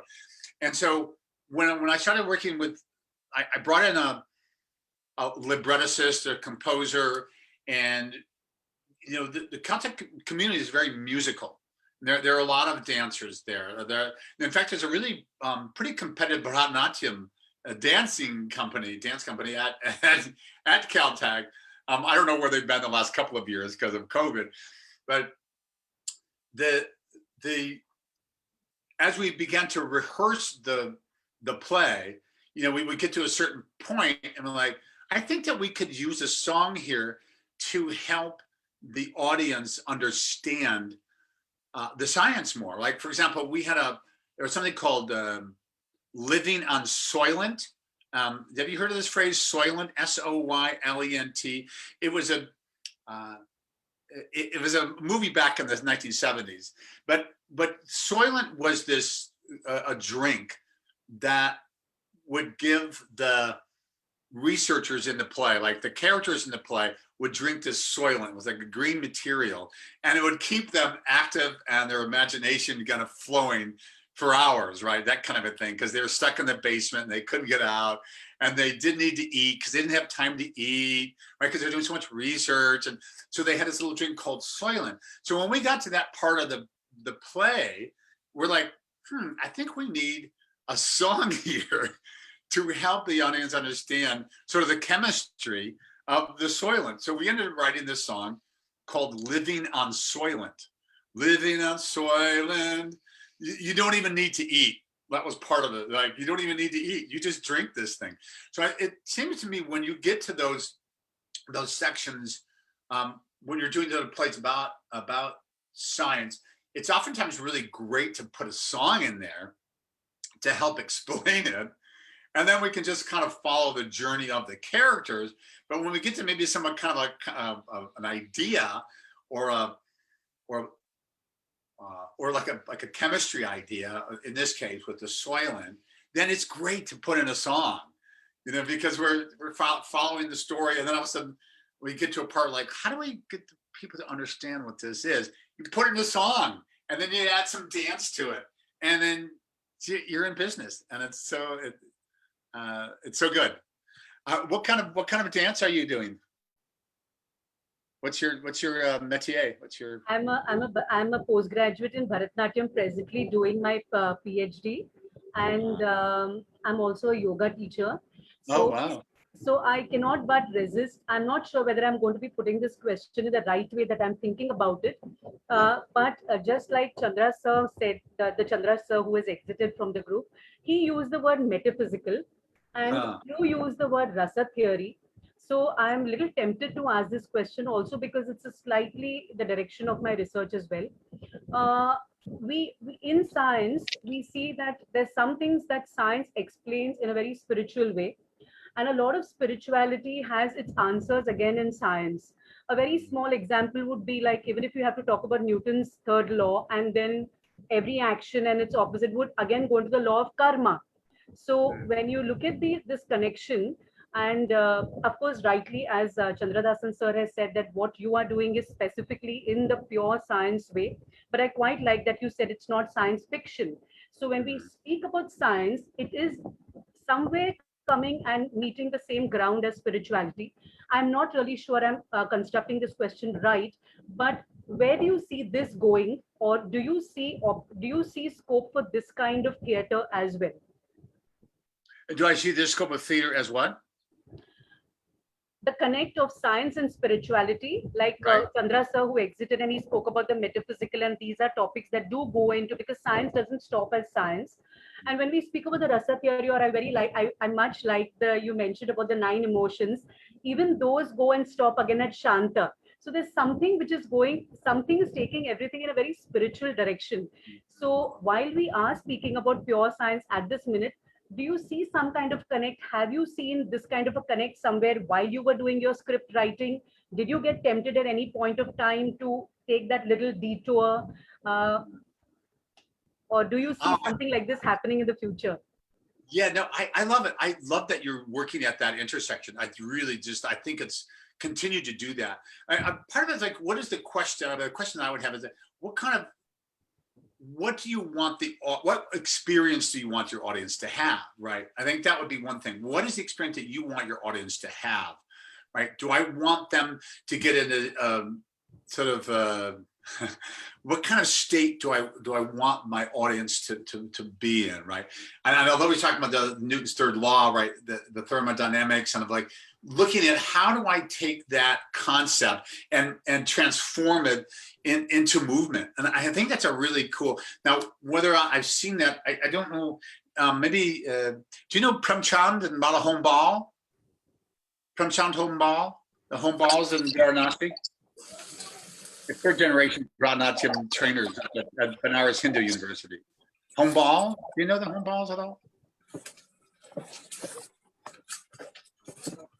No, not Sushma. Yeah, I'll send you a picture of them. So I remember seeing some of the performances that took me down to the Ghats in Banaras, and I remember watching. They're not scientists so much, but I remember going down and seeing some of their performances down by the Ganges, right? So they were in a temple, and so in terms of like spirituality, of like watching their performances, it brought me into a reflective spiritual space. But you're talking about science at the intersection of spirituality, and how do we transfer that science into spirituality, right? It's kind of, or trying to find that. What I wanted to know is, do you see that taking a detour on stage? Yeah, I want to see that. I want to see that. I want to see how we translate. I want to see how you translate thermodynamics into a Bharatanatyam dance. I would like to see that. So what I meant was, no, I mean in theater, through dialogue, because the intersection that comes into science and what you're doing is theater, which is science-based. So I do not mean that it goes spiritual. I just mean that does the audience in the place that you belong to, or do you see in your script writing ever that kind of a detour where it does take that kind of a direction ever, or have you been tempted to see that somewhere while you research your matter, while writing your script writing? Because this is not just about spirituality or dance or about science. Very often when scripts are being written, there are so many dimensions to the topic or the main subject. Wow, that's such a great question, and I'm not quite sure. Maybe you and I can, let's talk more about this, because I want to unpack that question, because I don't feel capable of answering the question now. But maybe that if you want to, we can continue the conversation over Gmail if you like. Is that okay? Yes, sure. Thank you. I'll just put my email in. Oh, good. Oh, thank you so much. Thank you. Yeah, one of the, I don't know if this will maybe answer the question, but one of the projects that I'm working on right now is working with some of the GPL engineers, or conceptual engineers, who want to be able to translate the science of outer space to the public, right? How do you translate, going to Neptune, for example? Like, I just worked on a project where the team designed a project to go to one of Neptune's moons called Triton. And so that what they wanted to do, the team wanted to go, and it's like a big project that they're working on right now, that they want to make the audience aware of science, but they want to use the senses, right? So they want to, how do you translate like outer space, for example? And so I said, well, we can look at that through a performance medium, right? So if you wanted to kind of recreate sort of the intensity, like on Triton, you have these plumes, right? And they don't know underneath, like, is there salt water? The vapors that are coming off of this, it's a Kuiper belt object. So it's come from outside our solar system, and it's got into the gravitational spin of Neptune, but it's going the opposite way.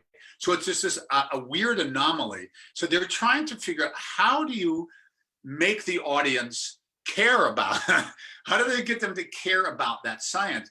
And so we were talking about, well, maybe you can open up their senses, right? So then, like, okay, well, how would that acoustically, how would that change the way you thought about space, right? How could you use maybe artificial intelligence, artificial vision, the vision glasses, right?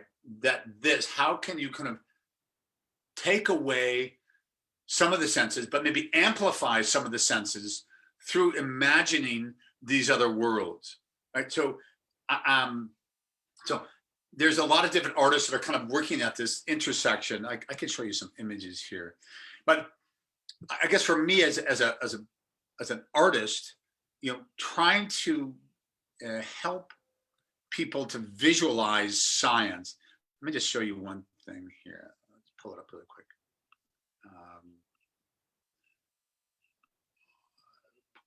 There is an, one second, sorry, I'm going to pull this thing up to maybe help answer a little bit of the question.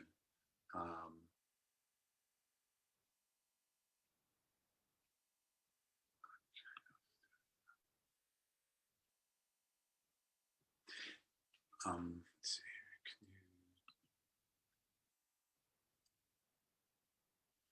I'm just trying to pull this up here. Let me see.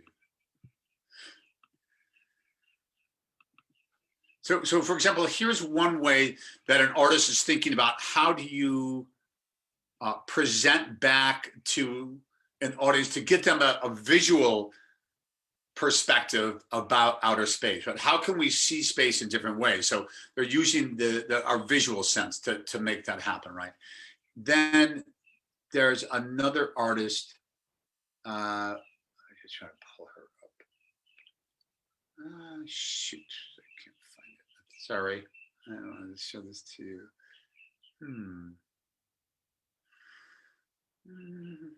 Shoot.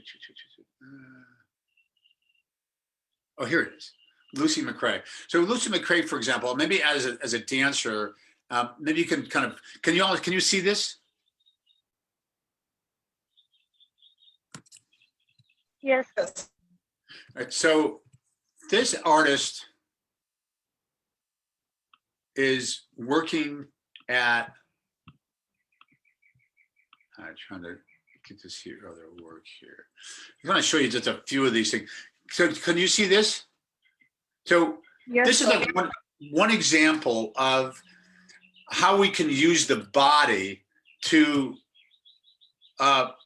create sensations that might approximate outer space, right? And like this, for example, like if you're going out into space, the gravity and the weight against the body that's pushing, right? What does that feel like? So that you're creating this extra dimension to the body with this artistic artifice, right? Like some of it's kind of weird, but this idea of how can we use the body to understand outer space, right? And some of them are kind of disturbing images, but I'm just kind of, so these are some of the things that I'm kind of thinking about and working to get, how do you get people to understand things about science through the body and the senses? And so that's, I guess that would be for me, kind of one of the things that I'm really interested in working on right now. And I'm kind of fascinated to see what it's going to look like for your next project, Sushma. Actually, this is, when I began the question, I already knew I wasn't wording it right, but what you mentioned and showed us the images right now is exactly what I was thinking about. Oh, I love it. This kind of something that is a little beyond, and how it so well translates in the body language. Exactly what I was trying to. Oh, good. Yeah. Thank you. Okay, thank you, Brian, for being with us. And it's already past 9:15. I think it's a breakfast time, and your morning time is really up. Cynthia will be a little angry if I heard you further. Say my hi to Cynthia and my regards to her. I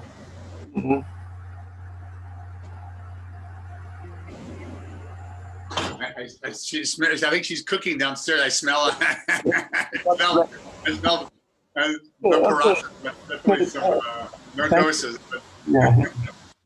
Thank you, Brian. I will put a very last question. You can give a very brief answer about the audience.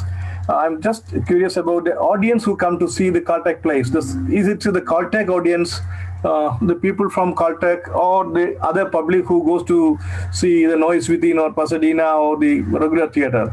And is there a response, a difference in response between the general audience who come to see this play and the Caltech in-house, inside audience? So that's the last question, and I know many people may have many other questions, but we have to let Brian go also.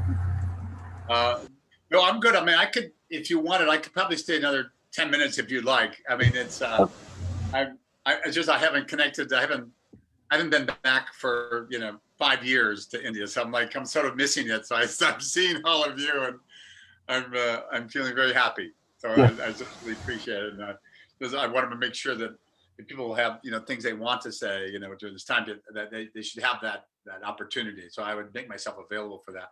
But definitely the audiences, the people that come to see our shows, oftentimes are sort of within that Pasadena community, right? And so Pasadena is Jet Propulsion Laboratory and Caltech are the largest employers in the Pasadena area. They're the largest employers.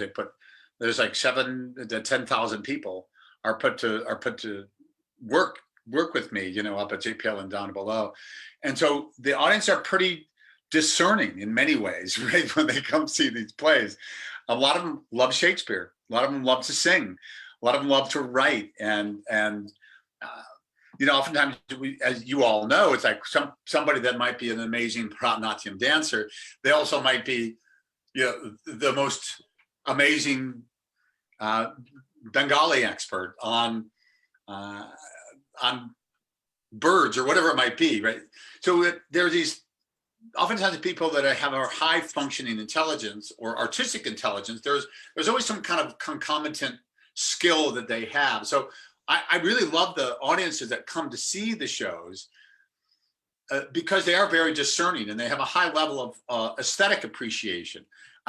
There are different audience that goes to more of the professional theaters, but I think they're in some ways more demanding, right? Because often they're really much more demanding. So I'm available for a few more questions if y'all have something that you want to say over the next couple of, next 10 minutes or so.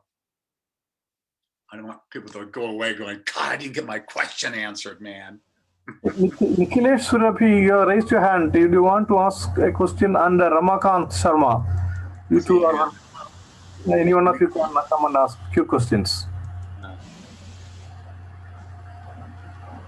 You've seen your hands up. Nikolai Surabhi and Ramakant.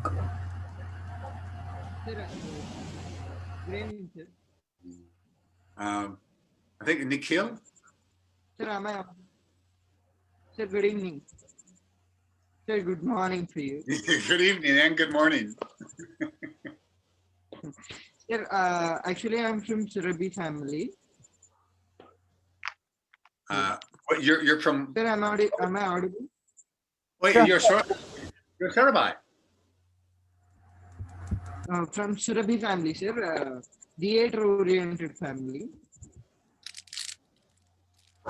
So I think you might better know for the development of our theatre. Can you give any suggestions for us? Internet connectivity is a little bit. No.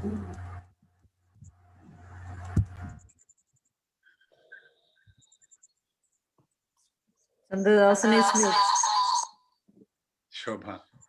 Yeah, Nikhilesh, he may not be able to help you in this aspect because he don't know what kind of theater you are doing. Okay, sir. Thanks. Thank you. Thanks. Ramakant? Hello, sir. I'm Ramakant Sharma from Delhi. And I am an actor and I know a few foreign languages as well, Spanish, and I am also learning Russian, Korean and all. Okay, my question is that since we are using science in theater, so I have seen movies in 4DX, like they touch our five sense organs, like our sense of sight, sense of hearing, and also in 4DX they use some smell and wind and all. So are you also planning to use the some science techniques to touch all the five sense organs, like smell, like or wind or lightning, something in theater? Yeah, good question. Yeah, I mean, what does outer space smell like? Right? I mean, Right. what a trip is that? I mean, if you think about if it's some kind of, like, for example, on Triton, they have this cryovolcanic activity, right, that's going on underneath. You know, is that similar to Iceland, the volcanoes in Iceland? You know, is it similar to Mount Etna in Sicily or Mount Fuji, and like all this volcanic activity, you know, around the world? What does that smell like? What did that temperature feel like too, right? And how could you kind of recreate that temperature in the body? And what does that feel like without, you know, burning yourself up? So I love this idea of just opening it up. And to what extreme can you take that?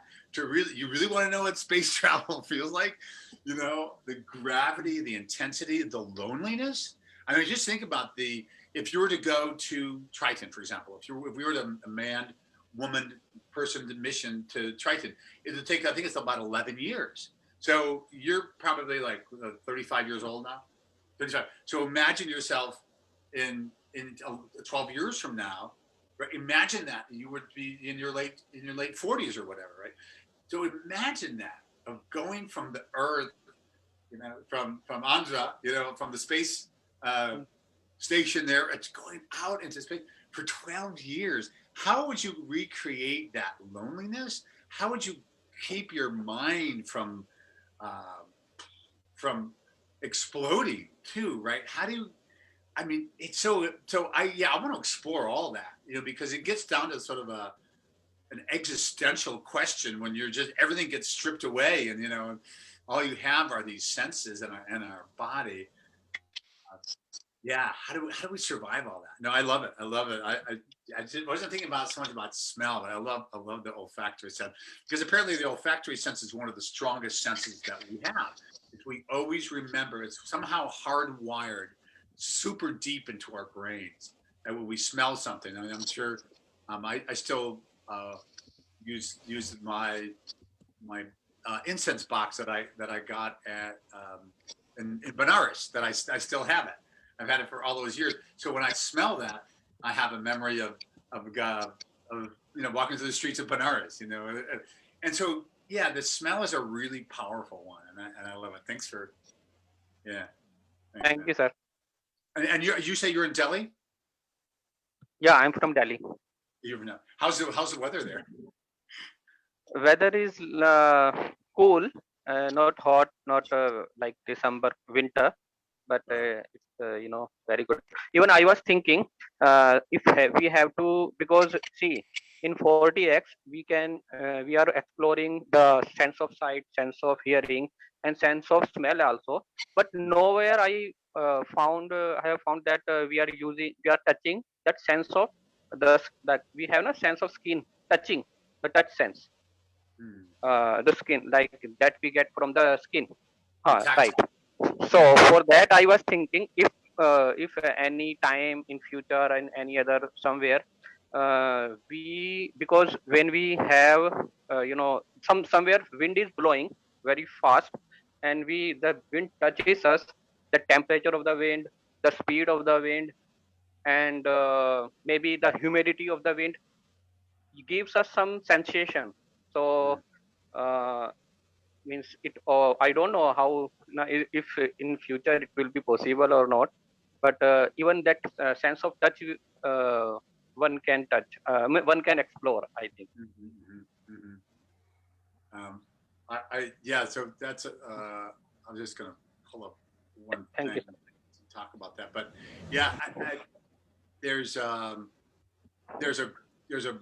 tradition of performance. I was going to pull it up really quick just so I could show it to you.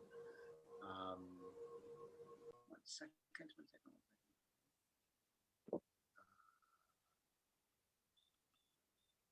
And I can show it to you because this might help to. It's a performance tradition, and I'll put it.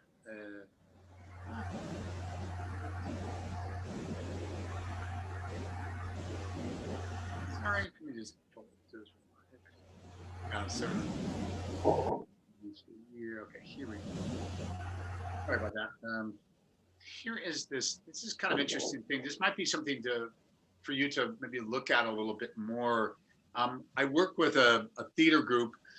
I work with a group. It's called Body Weather Laboratory, and it's grounded in the Japanese performance art. And it's the founder of it is a man by the name of Min Tanaka. And so Min Tanaka uses this. Can you see this? Yes, sir. Yes, sir. Yeah. So the idea is how do you use weather in the body, right? How do you use the outside, the rain, the wind, exactly what you're talking about? How can you use that in the body in ways that will change the experience for the self, but also for your audience, right? How do you create that? So there's just like a tradition of working, and this is kind of goes back to working from the outside, right? If you're working from the outside of weather, then how do you take that weather and put it inside your body, right? So it's a really fascinating, I would suggest to maybe look into that a little bit more if you want to look into that research. It's Min Tanaka, and there's a lot of really, really interesting work that's being done in there, and it's a practice that I've been doing for 20 plus years as well. So it's a really it really allows you to understand the tactile, but also how weather features into the body as well. So yeah, thank you, sir. Yeah, thank you. Yeah, the last question to Anjali George. Anjali, please come and ask.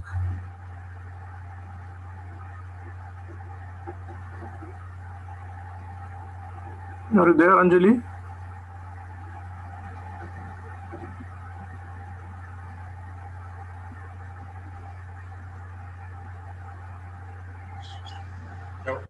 I think I've seen Shobha. Shobha, are you one of the? You're working with Lokadharmi, yes? I think I've seen you before. Yes.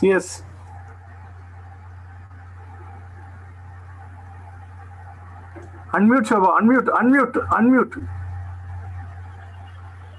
I'm a fan of Star Trek series, and I still remember the Bruce Maddox episode, which is very important one in the series. I have a question about the Caltech, and being in Caltech, how are you able to get that technological advancement to your productions for the set and art and set and all the music and all that things? Yeah, I think that's. It's bringing the technology. We actually did a really something that I'm really excited by is this visual mapping. It's a way. Are you familiar with this at all? Yes. We do visual mapping here also. Yeah. Oh, I love it. I think that's really a great way of the set designers might not be so happy, because we're projecting these images.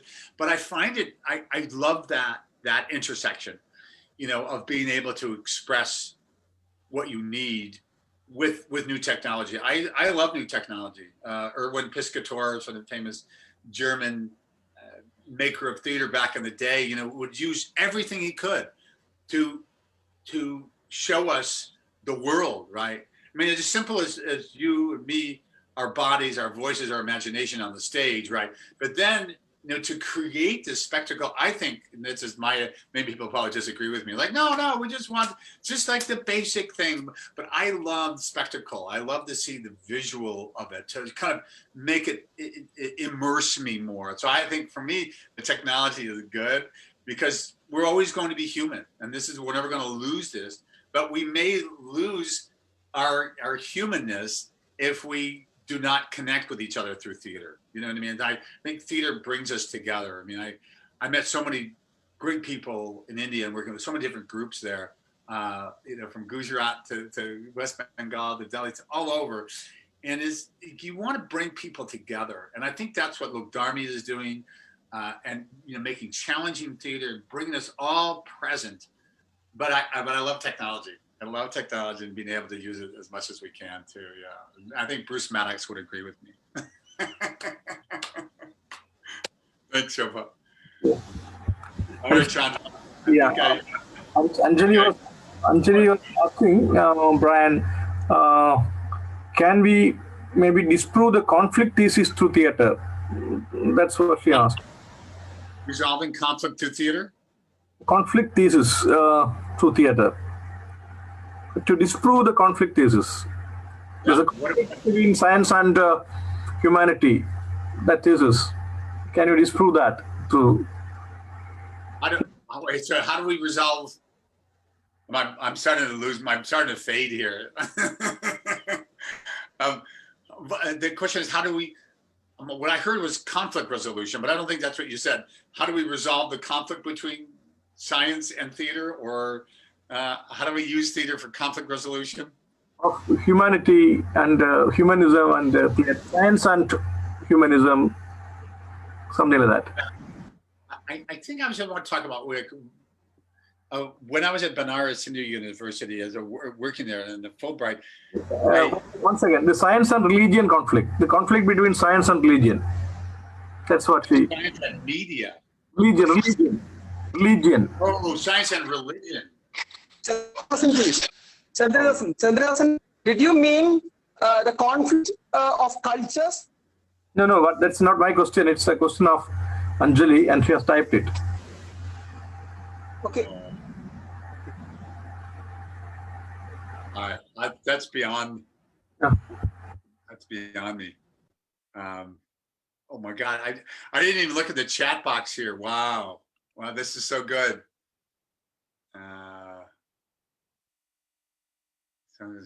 So good. Well, thanks for having me, Chandra. I don't know if I can do that justice right now, but and I'm gonna go eat. Kana. I gotta go eat something. So good to see you, my friend. So good to see you. You're doing such good work. Can't wait to come see y'all and just come down. And I haven't seen your theater yet. I've seen it being constructed. I've seen it opening, and then it's closing. So the first chance we get, hopefully that both of our countries can solve this, this horrible virus that's running rampant through both of our societies, right? I mean, the world. But it's just to stay safe, y'all, and practice everything possible to not get this damn thing. And look after each other right now. We really got to be careful and look after our neighbors and really and just talk to each other, and that's the main thing. Just stay connected with people and ask dumb questions and embrace your weaknesses and know that you don't know everything, and that ignorant but curious, right? Ignorant but curious. That's what Alan Alda says. I might not know about this, but I want to know more, right? So thank you all. Thanks for having me today. I really super appreciate it. Oh, I think I can. I can do a. Should I? I can share my.